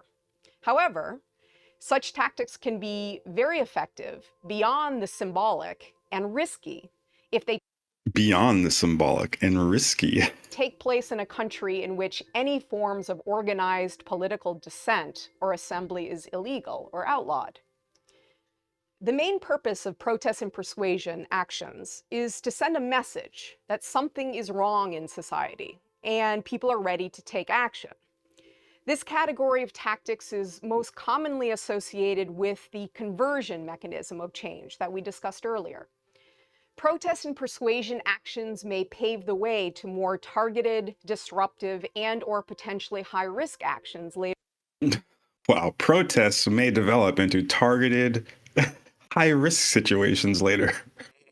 We're turning from just hitting pots and pans in the street to paramilitary operations where you attack infrastructure and overthrow your government. When a movement has stronger organization and capacity. Incapacity, there's the word. Got stronger capacity. Non-cooperation, the second category of tactics, consists of social, economic, and political forms of non-cooperation, such as social ostracism, strikes, work shutdowns, withdrawals from bank accounts, stay-at-homes, and boycotts by various groups. It's crazy. I was listening to Mike again and reading these documentaries a couple days ago. Like in Africa, China was building a lot of ports, and we didn't like that. So we sent, I guess, Green Berets disguised as like civil servants through USAID. And they went around and they built a union. They went to the unions of the workers at the construction companies building the docks. And they started telling them that the Chinese are stealing your resources, and to strike. And they won 75% of the Africans by telling them this. The Africans striked against, they wouldn't work. And while they weren't getting paid on the strike, they gave every worker, like over 2,000 workers, paychecks from USA. They said, if you strike, we'll pay you the same exact amount. Don't worry about the money. We got you. And we did it under capacity building just to kick China out so that we could control that port. So our taxpayer money, the money coming from your check, is getting used to pay random dudes in Africa to strike against their Chinese companies. It's fucking crazy. That could include consumers, workers, traders, and management. Non-cooperation means that people stop obeying the opponent and withdraw their support from the opponent's system of power and control. Another way to think about these tactics is as acts of omission, or not doing something your opponent wants you to do, as opposed to acts of commission, which means actively doing something your opponent wants you to stop. You know, non-cooperation with a cop is going to land you in jail. You know, that's what they're pretty much telling you, like non-cooperation. But think of it like this. You're not doing anything. You're not doing what they're telling him to do, as opposed to actively trying to hurt them. So it's okay. When really it's going to land your ass in jail anyway. There are many forms of social, economic, and political non-cooperation methods. Some of these social, economic, and political non-cooperation methods require many people in order to be effective. Often, these methods, to include consumer boycotts or work slowdowns, allow large segments of a society's population to participate without putting them at a great risk. Tesla, the Tesla boycott, Tesla riots, literally shooting into Tesla dealerships while people are buying cars and blowing them up and setting them on fire. Is that natural, grassroots, or was it a CIA op? Third category of nonviolent. And who was Elon aligned with? Trump? Come on. Violent tactics is nonviolent intervention. These include such actions as sit-ins, blocking roads. That's illegal. You can't block roads. Non-violent intervention. They're wanting you to sit in the middle of highways and block up infrastructure to cause chaos so that you can overthrow the government and cause pressure. It's so funny how they word this non-violent intervention. They're taking advantage of you and mobilizing you for a military operation to fuck up the infrastructure. Overloading facilities. You know, it happened during BLM, right? Everybody was protesting, sitting in the middle of the streets. Occupy Wall Street, all this kind of shit. Establishing parallel or alternative institutions. And it's all got cranked up when Trump got fucking and acts of civil disobedience. elected. And even deliberately seeking imprisonment. Deliberately seeking imprisonment. I thought this was like a non-violent protest, and now she's going to like, yeah, you will risk, you can go to jail, deliberately seeking going to jail. Yeah, well, like then they're you floating can get some this street shit cred out. and then come back as a even better asset in a year or two. And then in the ultimate sense, we'll create a martyr out of you. These methods directly disrupt the ability of the opponent to function and or allow a movement to dissociate from a power structure by becoming self-reliant or self-sufficient in certain areas. The risk level is generally higher for this category of tactics, and the level of coordination necessary to succeed is great. However, methods of nonviolent... The risk level is high. You need to organize very complex operations. You're damn near a military group now. You're going to go into violence, and you need to organize. Intervention can sometimes have a large impact with relatively few people participating in them. Because of the risk involved, generally the people who carry out methods of nonviolent intervention should be the most highly trained and those willing to assume greater risk. Because of the nature of nonviolent intervention, those who are willing to do it should be the most highly trained and the most willing to accept risk. What the fuck is she talking? What are they talking about? She's a CIA spook. She's speaking literally the manual we're talking about. The selection of nonviolent tactics flows from a movement's strategic goals. Tactics are typically chosen. Like I'm picturing her in a military uniform speaking at me right now. Like, what's the it's just subtitles? funny that she's wearing like, why these. are the? I wonder. I know I'm you can't wondering, you can't get rid of the baked in subtitles. video. So It's somebody baked into the maybe video. grabbed this video from. I'm wondering like what this was produced Arab for. country. Well, they were just watching it, obviously. The With person that, watching yeah, it right. with I don't probably know. one of those subtitles, but then they screen capped it. Well, that means they're probably part of some program in some Arab-speaking nation according getting to a capacity movement's built. desire to either broaden their base of movement supporters and increase their active participation, to build the capacity of civilians to resist and maintain nonviolent discipline. Capacity of You missed it. civilians She said it right desire there. to either Oops, sorry. broaden their It's base snowing of outside. movement supporters and No, increase it's cool. their Number active 3. participation, to build the capacity of civilians to resist and maintain To build the capacity of civilians to resist, to give them U.S. aid checks if they have to rebel against their company and strike, to give them weapons, to help them buy media companies, give them food. They're going to need to pay rent. Like, they can't fight their government if they're struggling. We need to build their capacity, make their life okay, give them resources. maintain nonviolent discipline. And where do all those resources come from? Our tax fund, taxpayer money. To withdraw the people's cooperation. Like, what's more fucked up? Like, if someone comes and takes my money out of my pocket, I'd be like, yo, bro, what the fuck? And I try to get that, fucking fight his ass. Give me my money. But what's even more nefarious is if, like, all of us were like, you know what? We're going to pay into this one bank account for savings, right? For future use, for positive things. And then one guy, when we're asleep, sneaks into that and steals from that account.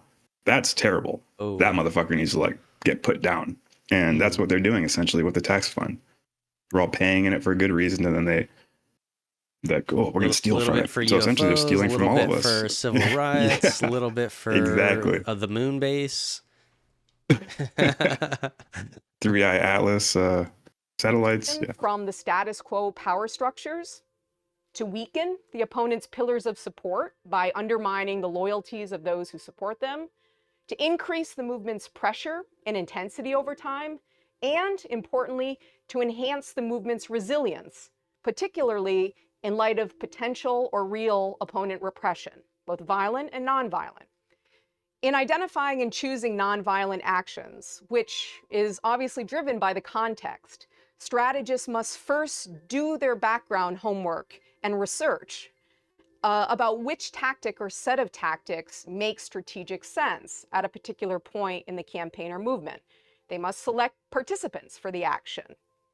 They must pick the target for the action. Could be a law, a practice, or even a particular pillar of support. Could be a law, a practice. That's our target of attack. Finally, they must build a record of success by choosing specific, achievable objectives and declaring small victories along the way. Yep. So that's from the United States Institute of Peace. Got it. Starting riots, global campus. Like, they're making little infomercials and how this is the videos they use to teach their people in different countries. And they're uploading them. You can just watch them and be like, holy fuck. It's funny so they got really good at this psychological. That video is like it's very similar to the video that I have that we'll be looking at soon here, but it's anti. It's a top level down view of all the things that's happening. Yeah. So one thing that I do also want to show is this right here. Little segue into your segment. Little meme right here. Renee Nicole No Good. She effed around and found out. So Taylor was snooping around looking for some UFO stuff last night. And he found some cool, interesting documents. He found, I can't pull this up for the people, can I? It's in the chat real quick, that document that I put this morning. But it says the screenshot or what? Yeah, it's just like the report documentation page. For which thing? You sure it wasn't like above in the link. Signal chat or? No, in the Skiff chat, like the last screenshot thing I put right there this morning, 10:46. Report documentation page. Oh, no, this is in that. Can't you just scroll down? This is in that one you're looking at right now. Pretty sure. Oh shit. Yeah, you're right. Yeah, exploring the utility of memes. It's right there. Okay, so this is exploring the utility of memes for U.S. government influence campaigns. I'm tying it all into today. We're reading this, and then I see this going on Reddit. Renee Nicole No Good. She effed around and found out. Yeah. And there's a lot of memes going on around her, And we're then, gonna, like last night, like, what is this? Who's really making these memes, and who's how does it behind tie these? into the psychological warfare That's what I'm operations? saying. This is honestly one of the craziest angles that I think we've seen in a while. Like we knew about the CIA psychological operations, but we didn't know there was a CIA meme factory that was influencing online opinion through what actually turns out memes are far more powerful than you think. I have some interesting resources that explain their analysis. Basically, similar to how we read this paper. That's what we're looking at right now. Here's one of the documents. But I do have... They open it with this meme. Right. One does not simply find the perfect meme for a report on memes. Using the Lord of the Rings meme. It's hilarious. This is cool. So I'm going to toss it over to Taylor right now. This is his segment. And I just was like, oh my God, dude. Literally the CIA and the USMC, we were reading documents, have Center for Meme Warfare. They have a Center for Meme Warfare in the fucking Pentagon. And we see the psychological renter riot guide with the Minnesota fucking riots happening. And I'm like, oh my God. And Tate Chilla found the meme connection. So I'm going to stop sharing right now and give it to you. Right on. All right, let's get these windows up. We're about to go deep here. And yeah, this is both simultaneously like entertaining, but also scary at the same time. But also at the end of the day, it's kind of just memes. But we're going to go into, I guess, kind of the power of memes and the memes that you see online, who's really making them. So, okay, this backstory gets kind of crazy because this ties into MH370, Ashton Forbes. Now, I'm not going to go into the full thing about MH370, but there's these videos that were leaked in 2014, and they show a plane getting teleported out of the sky by 3 orbs. And this, those videos were out for a while, but it was only here a couple years ago that the internet refocused their attention on them. And what unfolded from there was what I think was a true grassroots movement and the person who picked up the torch, you could say, is someone by the name of Ashton Forbes, who we've done an interview with about this topic. So definitely check out our video, MH370, search it on our channel, and you can kind of get the lowdown on what's happening.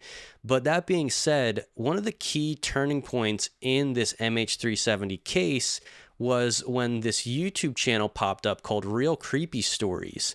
And they had this video called Diego Garcia Whistleblower's Letter to Ashton Forbes. And in this letter, they presented a narrative that felt like it explained what really happened to MH370, which acknowledged the truth of these leaked videos of these orbs teleporting this plane out of the sky. And they basically said that this was a U.S. military operation, that there were 20-some advanced computer chip scientists on that plane who were defecting to China, and that the U.S. military would not allow that to happen, that this advanced technology was potentially even directly connected to anti-grav programs. And as these people were defecting, we apparently, this is the narrative in this video, is that we sent a message to China by using our advanced anti-grav orb technology to teleport the plane out of the sky. The video claims that the scientists were taken off the plane, and some of them still live today, but are sort of, I don't know, it says that some of them survived, but basically the citizens did not. We're not like allowed to like just go back into society. So very dark like storyline, but the way that the details matched up as this whole online mystery unfolded was pretty compelling. Now, what's weird is that like these are all like AI produced videos, meaning that they used AI generation and stuff. Like they don't really know who the actual person is. And some people even speculated and were going deep. Like they were like, did Ashton make this channel himself? I don't think that's what happened, but I just want to say that following this entire story, you go, okay, let's say that in these videos with the plane disappearing, let's say that this really was a military operation. Now a grassroots internet movement starts to uncover this story in a way that was never done before. This type of event if this is true, would have tons of counterintelligence psychological operations, because there's no way on planet Earth they would allow it to be confirmed or proven that it really was the US that used anti-gravitic orb technology to teleport a plane out of the sky, with civilians from different countries on it, and a few US civilians as well. And so that's the picture I'm painting, that this would have a lot of psychological operations involved to convince the people online, or at least muddy the waters to what's really happening.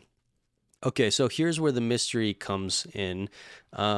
In one of these videos, this FOIA bombshell report part 2, which is kind of its own storyline, talking about electromagnetic reality, there was a QR code in 17 seconds in, and the QR code would take you to Pastebin, which is an online service where you can essentially like just copy a text document, stick it in there, and give a public URL, right? And so when this video came out, people didn't know the password. The password is now in the comments here. So I'm like, yesterday night when Deadrick was like telling me what he wanted to do for his segment, I was like, wait, I remember this weird thing with the MH370 case, and there was this locked paste bin, and I know it had some stuff about like psychological operations. So we type in the password and unlock the paste, and I'm like, bingo, I found what I was looking for. There's like 6 links here, some of them from all about what's, I guess you called memetic warfare. And I'm like, memetic warfare, this is a crazy angle, like what's going on here? And so this is essentially what I have. I have these links up about memetic warfare, the future of war. And I forgot, I'm not sharing my screen for Deadrick here. Let me hit you up with this. Cool. Yeah, so memetic warfare, like lo and behold, we have a meme factory. God damn, Bobby. And you got all this from the Defense Technical Information Center, DTIC? Yes, at least one of the documents is directly from there. I didn't do a full intel research into these authors, but I think, for example, let's just look at like this overview on memetic warfare here. That's wild. I'm gonna use a bathroom break real quick, but damn, this is crazy. Good. So hopefully you guys have some fun with this segment. It's weird in that you probably didn't think that we are making memes at production level for the sake of the internet to influence the psychological perception of world events. So yeah, we'll read a couple bits from here. So intro, and this is by a first lieutenant, so somebody studying, basically like, okay, what these documents are is sort of like researchers who are pitching, maybe you could say, to the higher ups. They're doing research papers and articles about why the US needs to use memes to influence online campaigns. So it's pretty funny to actually like read this reasoning, but it also reveals something deeper about the way our minds process symbolic information, especially ones with sarcasm and humor, and that there's actually a lot of power behind this. And this actually makes sense because memes go viral like really fast. Like memes are their own language, but they involve tons of cultural context behind it that really like hit the mark in different target groups, right?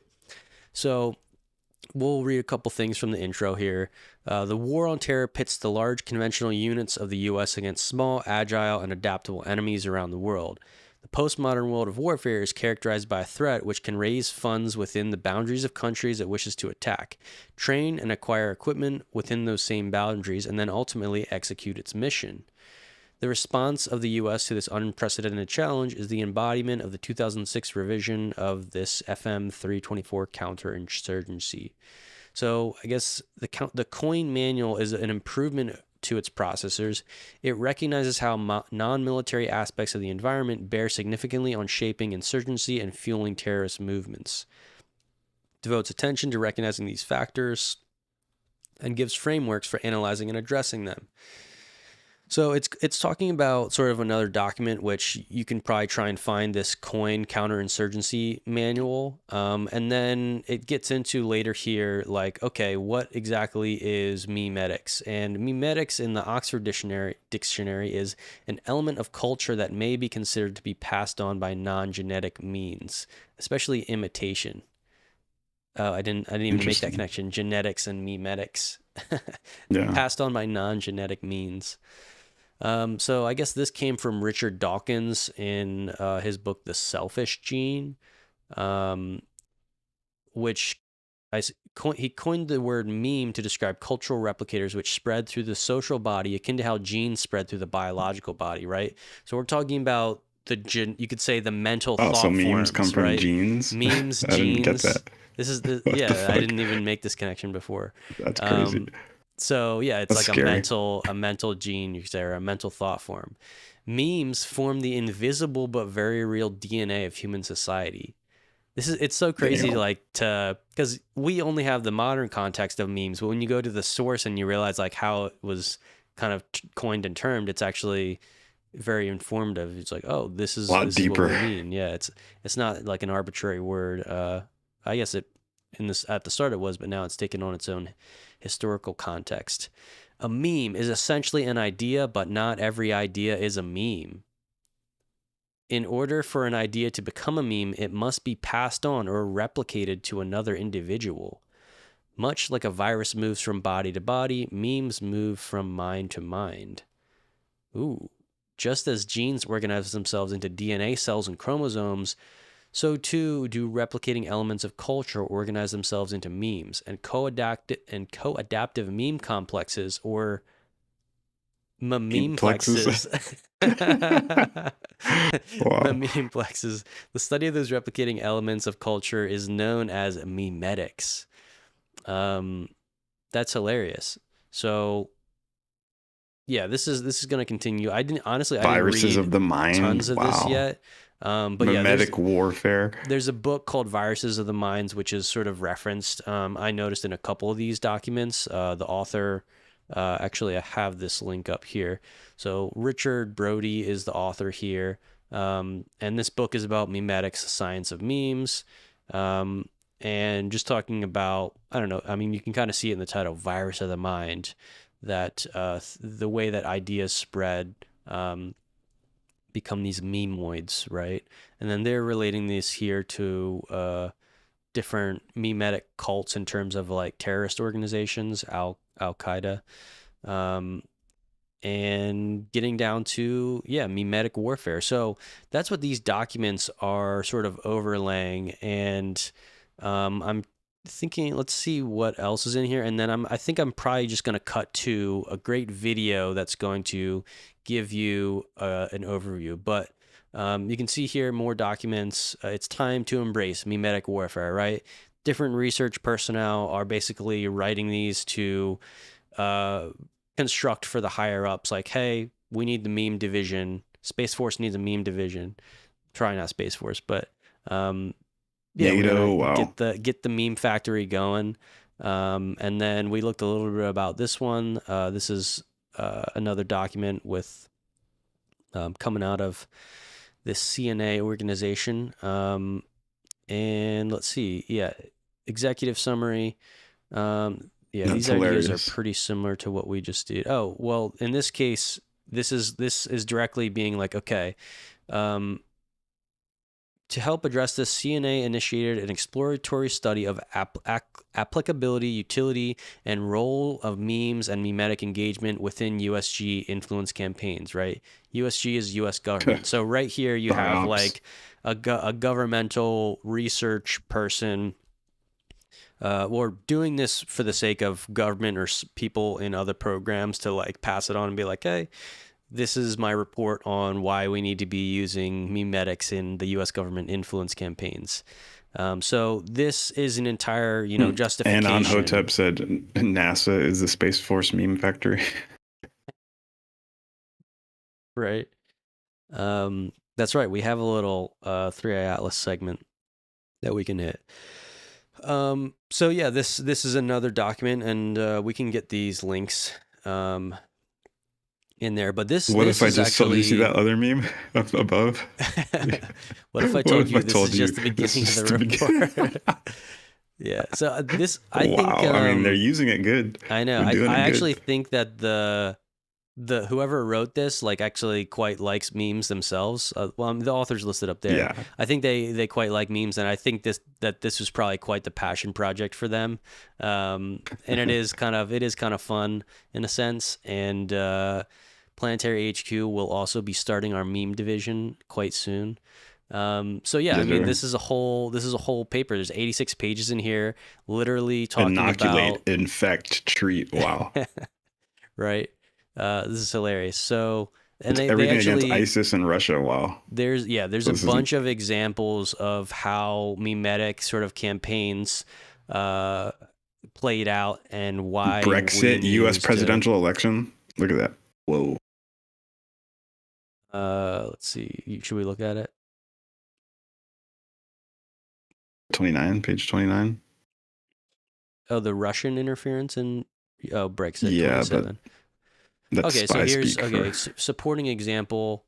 On June 23rd, 2016, the day of Brexit vote, over 150,000 Russian language Twitter accounts posted tens of thousands of messages in English advocating for leave a vote in the referendum. The campaign was short-lived but still robust. The implicated accounts have been mostly silent on the issue of Brexit in the month leading up to the referendum, but became active as the vote approached. One set of researchers found, for example, that the pace increased from about 1,000 a day 2 weeks before the vote to 45,000 in the last 48 hours.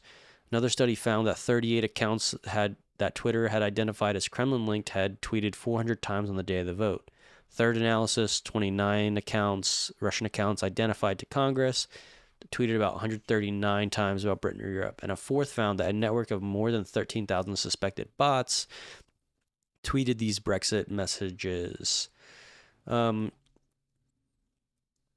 and then he provides some links here. So this is just giving like different examples of these memetic warfares. And actually, I think in these documents, there's a opinion that like we are actually behind on this memetic warfare, and that other countries have been doing this, and we need to get into it. Not my president. Saying if I win, Clinton wins. It's not if I can help it. Wow. Like and share if you want Burke abandon America. Stop all invaders. Okay. Wow. That's crazy. Yeah, there's a bunch of examples in here. The meow jihad memes. Wow, is that like for ISIS people? Cats and ISIS, they don't like that because it makes them look nice. That's hilarious. Right. Mocking ISIS with rubber ducks. Wow, this is ridiculous that they actually have these meme warfare centers. Holy crap. Yeah, this is hilarious. Allahu Quackbar, you see that? Allahu Quackbar. 4chan mocks ISIS with rubber ducks. Jesus. The internet fights terror with humor, right? Because I think, one of the things that they propose is that like bags. Oh my God. They give this an example of like ISIS holding some Japanese people captive, and they put out like some videos and stuff, and then the Japanese population actually started producing me, or maybe it was us, somebody was doing it, but on the Japanese accounts, they were like sort of adding this humoristic, sarcastic element into the whole situation, and the overall effect, I guess, on the internet is that it reduced like fear and demand that we like just apply like pay the ransom. I think it was like 200 million or something. And we didn't take them serious. Or that they didn't. So that's one of the examples in these documents. So yeah, I think the next move here is I want to play a video here because there's definitely more documents, but we can kind of look at that after we take a look at this video, because this is our legacy FHP Planetary HQ propaganda, and we think you're going to have a good psychological time operations. This. So again, like I said, we are running our own counter psyop here, but we'll let you be the judge of what our intentions are, and if we're negative or yeah, right. If we are trying to help, we're going to build you up or manipulate you. Yeah. All right, so let's get this up. All right, here we go. All right, let's get started. This is a Priority 1 mission briefing for all you Starseed Ground Crew and Cosmic Reserve Corp volunteers. Consider this a critical update to your mission parameters coming straight from the Seraphic Central Intelligence Corp. We're about to decode Earth's information battlefield, so you're going to want to pay close attention. First things first, you have to get your head around the core principle of this place. It's quantum. This quote from some of Earth's own analysts really hits the nail on the head. War and peace, they aren't fixed states. They're just possibilities. It's your focus, your observation, that actually pulls one of those possibilities into reality. Understanding this is absolutely crucial if you want to stay on a positive, high vibrational timeline. So, let's do a quick mission update. We need to reconfirm why you're really here and get you oriented to the, let's call them unique psychological challenges of this particular planet. Look, we've been getting your reports from the field. We know a lot of you are feeling it. The confusion, the brain fog, that nagging sense of, wait, what was I supposed to be doing again? Let me just be crystal clear. This is not on you. You've run headfirst into what we call the planetary matrix. It's like this thick soup of collective thought that is designed to keep things exactly as they are. Our whole goal with this briefing is to hand you the decryption key. Simple as that. Once you really understand the psychological games, once you see the memes being used against you, you can start to shake off their influence. You can start to remember the real reason you signed up for this gig in the first place. So let's start cracking the code. So, where is all this actually happening? Well, your main battlefield, it's not physical, it's all in the mind. The real struggle for this planet is a war of ideas, of beliefs, of feelings. To put it bluntly, it's memetic warfare. The local strategists here see this conflict playing out across three main areas that are all connected. You've got the digital, the physical, and the cognitive. Now, the digital and physical stuff matters, sure, but the cognitive domain, that's where the real action is. It's the space where perceptions are shaped and realities are literally built. And that, my friends, is exactly where you come in. Now, we've got to talk about the primary weapon being used here, the meme. And no, I'm not just talking about those funny pictures of cats. A meme is basically a piece of cultural code. It's an idea that spreads from person to person, it mutates, and it literally shapes how an entire society thinks and feels. Think of it like a catchy song for your whole belief system. Okay, this is a really critical piece of intel, so listen up. Everyone's freaking out about these super realistic, AI-generated deepfakes, but our analysis shows the real danger, the more effective weapon, is actually something called shallow fakes. Why? Well, because these crude, sometimes obviously fake images and videos are incredibly easy to make, and they spread like wildfire. They don't have to fool your logical brain. They just have to hit you right in the emotions. And that's the whole strategy in a nutshell. The goal here isn't to win some logical debate, it's to hack our emotions. These memes are engineered to find a feeling that's already there. Fear, anger, that whole us versus them thing, and just crank the volume all the way up to 11. It turns people into willing carriers for that negative viral code. All right, let's get into the specifics. It's time you got familiar with the enemy's playbook. These are the main psychological tools being used to maintain the matrix and, distract everyone from the planetary shift you're here to help with. It pretty much all boils down to these three tactics. You've got emotional hacking, which we just talked about. Then there's psychological targeting. That's using everything they know about you to send the perfect emotionally charged meme right to your screen. And finally, the big one, the master program. They call it reflexive control. Okay, lean in for this one, because this is the real end game. Reflexive control is a terrifyingly effective strategy. It's all about feeding people information in a very specific way so that they come to a conclusion, the exact conclusion you wanted them to reach, all while thinking it was their own brilliant idea. It gets them to choose chaos, to choose division, because they genuinely believe they're fighting for freedom. This right here, this is the engine of the control system we're up against. And this is what that leads to. This quote is, well, it's chilling because it shows you the final goal, to completely shatter any kind of shared reality. When every single person is locked into their own impenetrable individual reality, there's no common ground left. Connection becomes impossible. This fragmentation is exactly how you stop a world from unifying. That's So crazy. now we have to talk about the stakes of your mission. We're going to show you the potential negative timeline that all these memetic operations are actively trying to manifest. This is what failure looks like. This is the future you came here to help prevent. This image really says it all, doesn't it? The war for the future is a war for the mind. It's a fight over who gets to control the story. The ultimate prize is to trap human consciousness in this repeating loop of fear and anger, a low vibration holding pattern that prevents any real evolution. Humanity's own strategists and forward thinkers have started mapping these potential futures out. They call the process threat casting. You could say they're attempting to read the timelines in their own way. We're about to show you the most probable negative timeline they've seen based on where things are heading right now.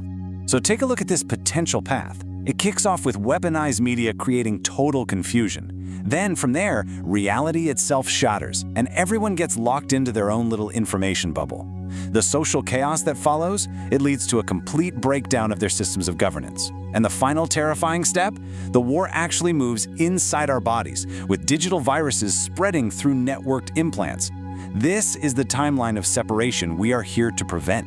But here's the thing, that future is just a potential. It's a probability, not a certainty. You are the fail-safe. You are the timeline shifters. So let's talk about your operational toolkit and your countermeasures. Now for the most important part of this briefing. You cannot fight this machine with more machines. Seriously, tech fixes alone are not going to cut it. The only way out is a total upgrade of the operating system, a fundamental shift in human consciousness, and that, right there, is your primary directive. So how do we actually do it? This is your toolkit. Number 1, activate your discernment. That means you need to learn to feel the energy behind information, not just read the words. Number 2, hold a higher vibration. Your own positive energy is the best shield you've got. Number 3, focus on co-creation. Your very present tier is helping to build new, better systems from the ground up. And finally, number 4, reestablish connection. Get offline and create real-world nodes of community. That is how you pull the plug on the matrix.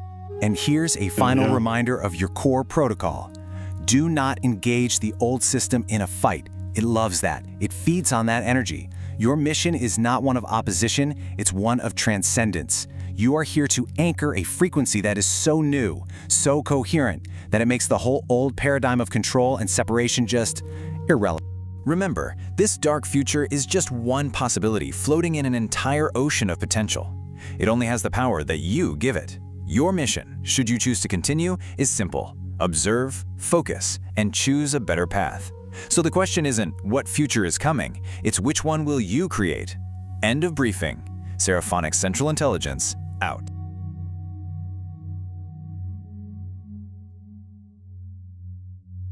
Another dank video, dude. Good job. Good job in creating that. Seraphic Central Intelligence, out. Planetary HQ, you have the wheel. Hell yeah. Yeah, amen. That was the altar call for today's episode. Thanks for watching. We're not done, not quite done yet. We gotta milk this emotion seeping out from your cosmic consciousness. Hallelujah, I'm gonna do some backflips. If you notice, the Kevin MacLeod music is still playing. The peaceful waves, deprogramming all memetics from our consciousness. Breathing in, breathing out. Breathing out carbon dioxide, breathing in oxygen, fresh air, no influence from psychological operations. Ascending. We are ascending. This is your guided meditation for the day. Brought to you by Planetary HQ. Please buy our t-shirts. Explore our videos. We have a library of assets available for your ascension.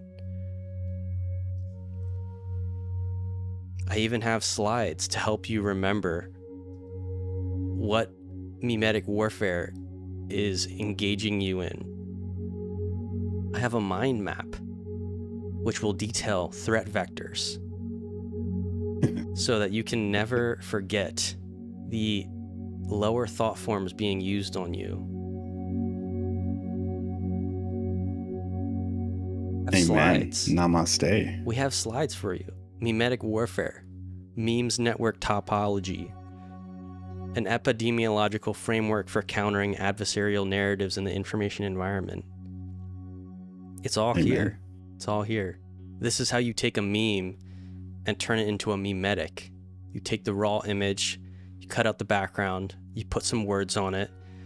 This is the most advanced US government technologically that we are currently working on. Forget anti-grav, forget everything else. This is the division you want to work for, the meme factory. Because we're going to send you're going to be sending powerful memetic payloads to pass the pineal gland, past the word processing center, past the rationale. You're going to get right to that monkey mind. You're going to target people's anger, fear, and belonging with your meme warfare. Doesn't that sound fun? Don't you want to be a part of that? Inoculate, infect, treat. There's case studies. We've done this before. We'll do it again. You'll get to learn Photoshop. You can attack the planet with spiritual assault. Join Planetary HQ today. Yeah. So anyway, that's my segment on memetic warfare. Hope you guys enjoyed. We actually lost a couple of viewers there. Maybe I took that a little bit too long. Sorry, I like that.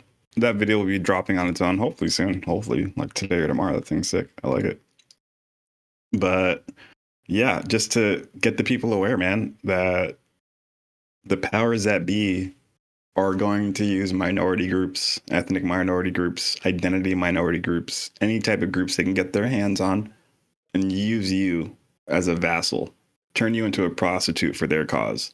They don't really give a shit about your cause. They just want the end goal of being the current government structure that is currently there to be gone. And they're going to take a whole, they call it a whole of society approach. It's not just like one operation where we make one meme and put it on Reddit. No.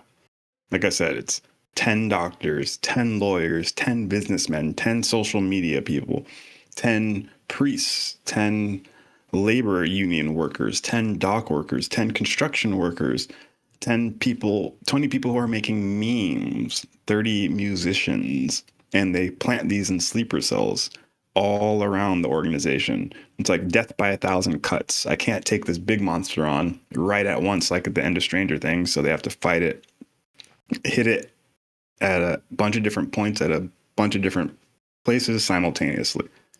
And that's how you chip away from all the outside parts, and then the big part falls. So like death by 1,000 cuts. That's what they mean by whole of society approach. Every time you hear somebody says whole of society, they're trying to activate the citizens, the troops, the cops, the lawyers, the doctors, everything, the memes.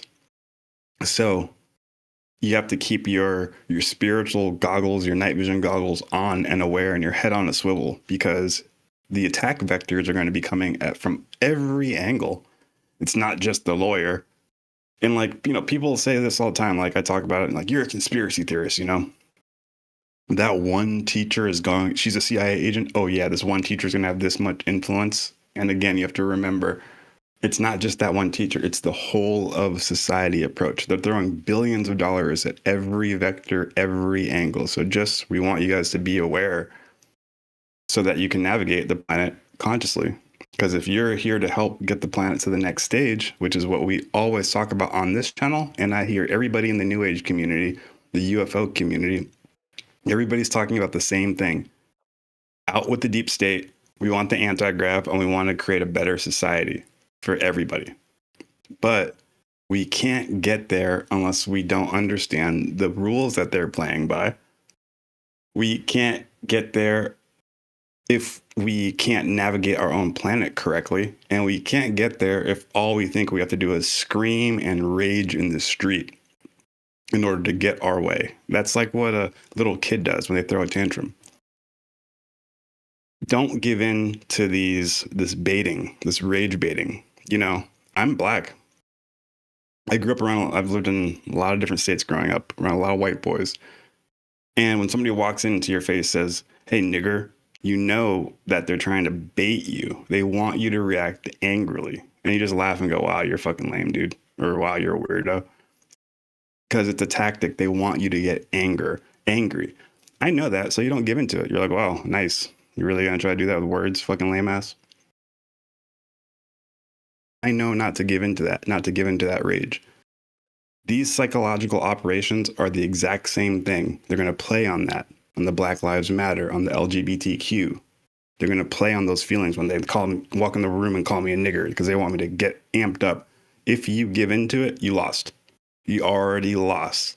They have you right where they want you. Like the white boys would have been like if I got angry. They'll be like, we have him right where he wants him. We're going to laugh at him. So you can't give in to these psychological operations. You will give in if you're not conscious, if you're not aware that there is an operation happening. So that's why we're trying to have these conversations. That's why we're making these videos, to expand your consciousness, to increase your awareness, so that we can actually pull this mission off. They're doing psyops of deception. We're going to reveal the deception and just raise our consciousness by transcending it. Not using their tactics against them, just saying, hey, no more room for deception on planet Earth. Because if we're going to build entire apparatuses and infrastructures and organizations based off deception, lying, cheating, stealing, manipulation, and we're going to call that the truth of the baseline, we're never going to get anywhere. If we want to get the anti-grav vehicle that's locked behind that deep underground military base, we're going to have to coordinate, coalesce, do what they're doing for overthrowing governments, but we do it so that we can bring the planet back to Michael, back to the Galactic Federation, back to the Universal Organization. Because that's eventually what's going to happen. And then we will get these anti-grav vehicles in the process. So let's try to I know this is a lot, guys, but intake this information. Just like anytime you do anything for the first time, anytime you encounter or learn information for the first time, it's kind of gnarly. And then after a while of interacting with the information, you're like, oh, I get it. That's what we're trying to get. And so we keep talking about this. It might seem scary and crazy up front, but we keep saying it so it becomes normal, and you'd be like, okay, I got the information. When I look around planet Earth, I can assess the situation correctly and I can make correct decisions. So I hope we're doing something for you guys. I hope this is some food for thought. And I hope you can see that we're not just spitting conspiracy theories out of our ass, and we're pulling receipts and showing you, look, dog, it's written down. The people are making videos and telling us in little how to overthrow government videos that they're shipping around the world for foreign oppressed peoples to overthrow their governments. You just saw all the documentation. So if you wanted to double tap and triple tap them with that 3i Atlas update or anything else you got, because I did not look into anything 3i Atlas or David Grush. So if you want to put the cherry on top. Yeah, I guess we'll finish it out with that. It's basically a small update. Everyone's wondering, what happened to 3i Atlas? What are people still talking about it? So I guess around the middle of December there, it got the closest to Earth based on its trajectory. I got a little map up here on its current position as described by the skylive.com. So again, I guess it had passed Mars, right? It came all the way this way, or you can see the purple line that it's on. I can't see that. Window. Can you see my screen? No, right now I can't. Screen. Let me change my window here. So yeah, that purple line there is the path of 3i Atlas. And now, it's past that close point to Earth, which I guess was around here. And now it's heading towards Jupiter. So there you go. There's a trajectory. And the latest on this was that John Greenewald runs this website called theblackvault.com. They have almost close to 4 million declassified documents consolidated. Yeah, okay, this is the Black Vault guy? Wow. Yeah, this guy is he's an OG. Yeah, definitely OG in the UFO field. Does a lot of triple FOIA OG, documentation, and actually gets right to the source documents. And like so, us, baby. He sent a letter to the CIA through FOIA, asking about seeking any assessments, reports, or communications maintained by the CIA referencing 3i Atlas or Interstellar Object 3i from June 1st to the present. And then the response that came back was, we completed a thorough review of your request and determined that, in accordance with Section 3.6a of Executive Order 13526, the CIA can neither confirm nor deny the existence or non-existence of records responsive to your request. The fact of the existence or non-existence of such records is itself currently and properly classified, and is intelligence sources and methods information protected from disclosure by Section 6 of the CIA Act of 1949, as amended, and Section 102A of the National Security Act of 1947. 1947 Roswell? As amended. Therefore, your request is denied pursuant to FOIA exemptions B1 and B3. And then, so that was the latest 3A Atlas update. And then a couple people wrote articles. Avi put up an article about this, being like, if there's nothing to see, why would you say you can neither confirm nor deny? What I have up here is actually just one of those sections, this 3.6 here. Bear with me, I just about lost it. So here... I got to search word again. Sorry, I zoomed in. 3.6, processing records and review.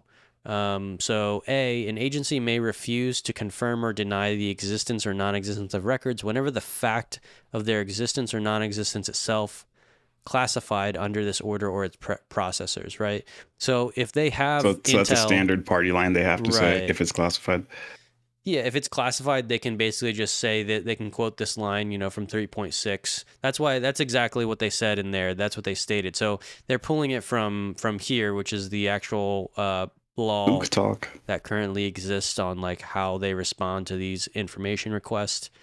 So that means that the tag, I guess, is classified. I don't know if you can argue that it means that they have nothing. I think if they had nothing under those terms, they would just say we don't have anything, but they can say can neither confirm nor deny. So, but we know what that means. I think B might be closer to the reality now that I'm reading it. So when an agency receives any request for documents in its custody that contains classified information that originated with other agencies or the disclosure of which would affect the interest or activities of other agencies with respect to classified information, or identifies such documents in the process of implementing sections 3.3 and 3.4 of this order, it shall refer copies of any request and the pertinent documents to the originating agency for processing, and may, after consultation with the originating agency, inform any requester of the referral, unless such association itself is classified under its predecessors. In cases in which the originating agency determines in writing their response under paragraph A, this section is required, the referring agencies shall respond to the requester in accordance with that paragraph. Yeah, so that's funny. So I'm making an episode right now I've been working on about the CIA tracking human alien hybrids, humans that have the most alien DNA, and I guess this is top secret above UFO vehicles. But John Ramirez talks about this, and in order to understand this, you have to understand the way the intelligence community is set up. I did drop a couple pictures in the chat if the people want to see, but the top picture, it just shows the big five.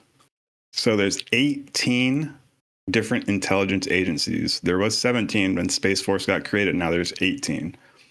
But then there's the big five out of those 18. The big five, they're the primary agencies within the intelligence community. So if you ever hear the word intelligence community, or IC for short, that's referring to these 18 IC prime agencies. The big five are the CIA, and the CIA is referred to as the agency. All the other agencies don't like that, but whatever, they're the agency. And then there's the NSA, the NRO, the National Reconnaissance Office, the DIA, the Defense Intelligence Agency, and the National Geospatial Intelligence Agency, or the NGA, that runs the satellites. All of these agencies were created to address a specific problem, okay? Like the CIA was created so that they can have a civilian intel agency and a non-military component. And the CIA started getting used by the Pentagon too much. And they were like, wait, that's a conflict of interest because one's civilian, one's military. So they created the DIA, the Defense Intelligence Agency. So it's a CIA directly for the defense. So like every time there's a problem, that's usually when they create these agencies. All these agencies spawned out of needs. Now that we know that, so the second picture, the 5 intelligence disciplines. These are the directors of the 4 big agencies, are the function mission managers for 1 or more of 5 intelligence disciplines. So there's human intelligence, like when you're trying to create a protester or get a reporter in a media industry and you want that person on your side, that's human intelligence. You're gathering human intelligence. And the directive goes to the CIA. So if anything has to do with human in the government, the CIA will get put in charge of that. Again, all these 18 intel agencies report to ODNI, the Office of the Director of National Intelligence. So the Director of National Intelligence is in charge of all these 18 agencies. If an operation comes up where they have to get humans, they will assign the CIA to it. Okay. If there is an operation that revolves around OSINT, which is open source intelligence, which is what me and you are doing right now, just gathering all as much sources as we can from the media online and synthesizing it. If that needs to be done for a mission, the CIA gets tasked with it. They're the first in charge of the agencies. If it's signals intelligence, such as like an airplane is giving off communications like signals, then the NSA gets tasked with it. So depending on what intel is needed for that specific mission op will dictate what agency is in charge of that operation. MassInt, which is biological data or like acoustic data for earthquakes and shit, that would be under the DIA.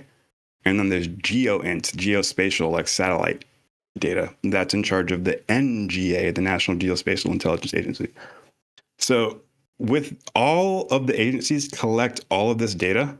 So let's say the DIA gets an operation, but they need to get they gather humans, even though they're the DIA.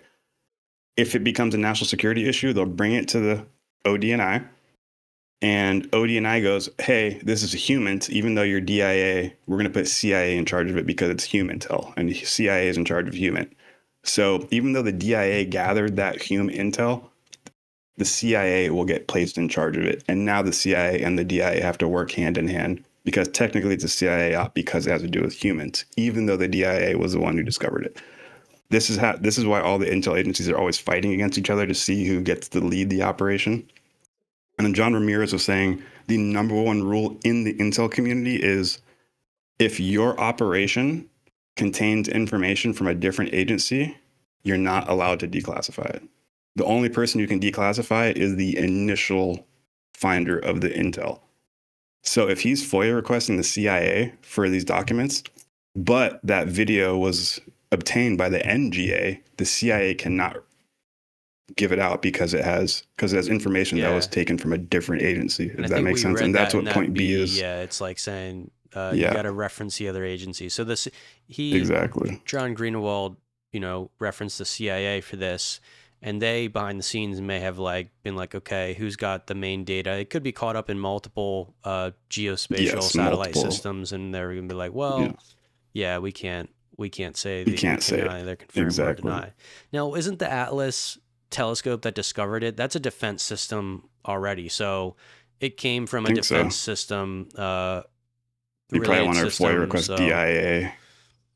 NGA, that kind of shit. And that's what John Ramirez kept saying. He has an entire 2-hour thing on his channel where he just strictly focuses on FOIA requests. And he goes, when you're FOIA requesting, FOIA request the right agency. Just because the CIA says no, then you have to request the DIA, then the NGA, and then see what they all say. And then you can kind of gather who actually took lead on the operation. Then you can start pressing more buttons. Because he says he's seeing a lot of people only request the CIA like they have everything. And he's like, that's incorrect. You should be requesting NRO, NGA, Space Force Intel, like a bunch of different intel agencies. So just something for the viewers if you want to get your FOIA requests game up. Nice. That's right. We're in here deep, boys. Not only do we know the stars, we know down the planet too, man. Got both angles, baby. Planetary HQ. But I think I'm about hyped up. I feel like I just played into a championship game. Feel like we won. I want to go get some wings and drink some beers with the boys. Feeling like a little bit of celebration time. Heck yeah. Celebration time. We eviscerated the deep state. We are aware of them Planetary trying to HQ 1, Deep State 0. 0. We're trying to, just keep our eyes on a swivel. Understand that they will take advantage of minority groups, no matter what. Ethnic minority groups, identity minority groups, doesn't matter. BLM, LGBTQ, in order to mobilize you to achieve their goals. Oh, one more thing. I guess I could show just before the end. Got like 2 more seconds. Another fun meme I forgot to send to you. Here it is from the White House this morning. Stand with ICE, stand with law enforcement. And it's just a guy point blanking somebody in the face with fucking a pepper gas.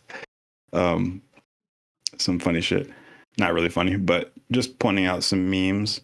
What was I going to do? I had something else I wanted to pull up. Here's the book made by the former CIA director, William Burns, called The Back Channel. It's talking about how all the biggest deals go indirectly through these shell companies in the CIA. That isn't what I wanted to pull up. I had something I wanted to pull up before we ended for the people. Damn, I don't remember. Weird that meme, that stand, right here. That right stand here. with ICE meme almost feels like the person who posted it is intentionally making the law enforcement look bad. I mean the image doesn't inspire feelings to want to stand with them. Yeah, it's like, so I mean, maybe I think the entire op is to get Trump out, to make the people think ICE are the oppressors, and they're trying to capacity build the riots to overthrow them. Mm-hmm. So I think any meme might be focused more like that. That's what I was saying. So they're willing to use minority groups, identity minority groups, in order to get their cause across, such as BLM and LGBTQ. Look at this. There's an article right here. We gave $50 billion to BLM. Do you know that? After the murder of George Floyd, $50 million worth of all the biggest American corporations, they donated to BLM, the Black Lives Matter. These 2 ladies that started the corporation. Okay. And remember, they got caught for fraud. They're in jail right now for misusing all the funds. So pretty much, they paid $50 billion to capacity build BLM just because they wanted these rent-a riots. The ladies started using the money for cars and clothes and Lambos. But once they ceased to, their purpose was done, they ceased to provide a value for the CIA anymore. They canned them. They arrested them. They took the money back and said, thanks for the rent-a riot, but you're going to jail now. So it breaks down exactly what they put it in for. Breaks down the money, $499 million towards education, health, So it just shows you their capacity building minority groups such as BLM in order to do rent-a riots so that they can take out the power that they don't want to be in there. And they're willing to throw $50 billion at you and then arrest you and take the money back after. But I just forgot to bring that up for the people, just to show that, yes, they're willing to prey on minority groups in order to cause rent-a riots, to cause strife. Don't give into it. When people come in and try to make fun of you and try to rage bait you, take a deep breath and be like, it's all right. I'm not going to give into the system. I just watched that Planetary HQ video and I know better. I'm not going to dive into it. Deep breath and say, I wish you well, brother. I offer you a spot on the winning team if you want to come. And look at this person who's trying to rage bait you and be like, come to Planetary HQ. That's all you can do. Transcend the situation. So remember who you are. I ain't got to really do much words of power because I feel like we've been doing it the entire time. But if you're listening to this, you are the resistance. That's all I got. Yeah. Well, great episode, diving deep into the planetary politics and mental thought forms. Yeah, I had fun. I was up till 2 a.m. actually making that video that I showed you guys, and we're probably going to put it up on the channel as a standalone because it's kind of fun, and it's also quite true. It's just weird to hear it, in that form of meme warfare for the psychological operations. But look, it's everywhere. The internet has brought up new methods of influence, and as the Office of the Christ would say, the workers are plentiful, but the harvest is plentiful, but the light workers are few. Amen. Let's see if I can pull up that meme. I have it somewhere. This is coming out of our meme factory. And don't forget to check out the store, man. We got a lot of new shirts, got a lot of new cool stuff. Some tinfoil hats for you. Additional one. Stickers, sweaters. Support the cause. I have it up here on the screen for y'all, so I'll leave you with that. Christ with the crystal chain around his neck. Yeah. Thanks for watching, everybody. The harvest is plentiful. Love you guys. Peace.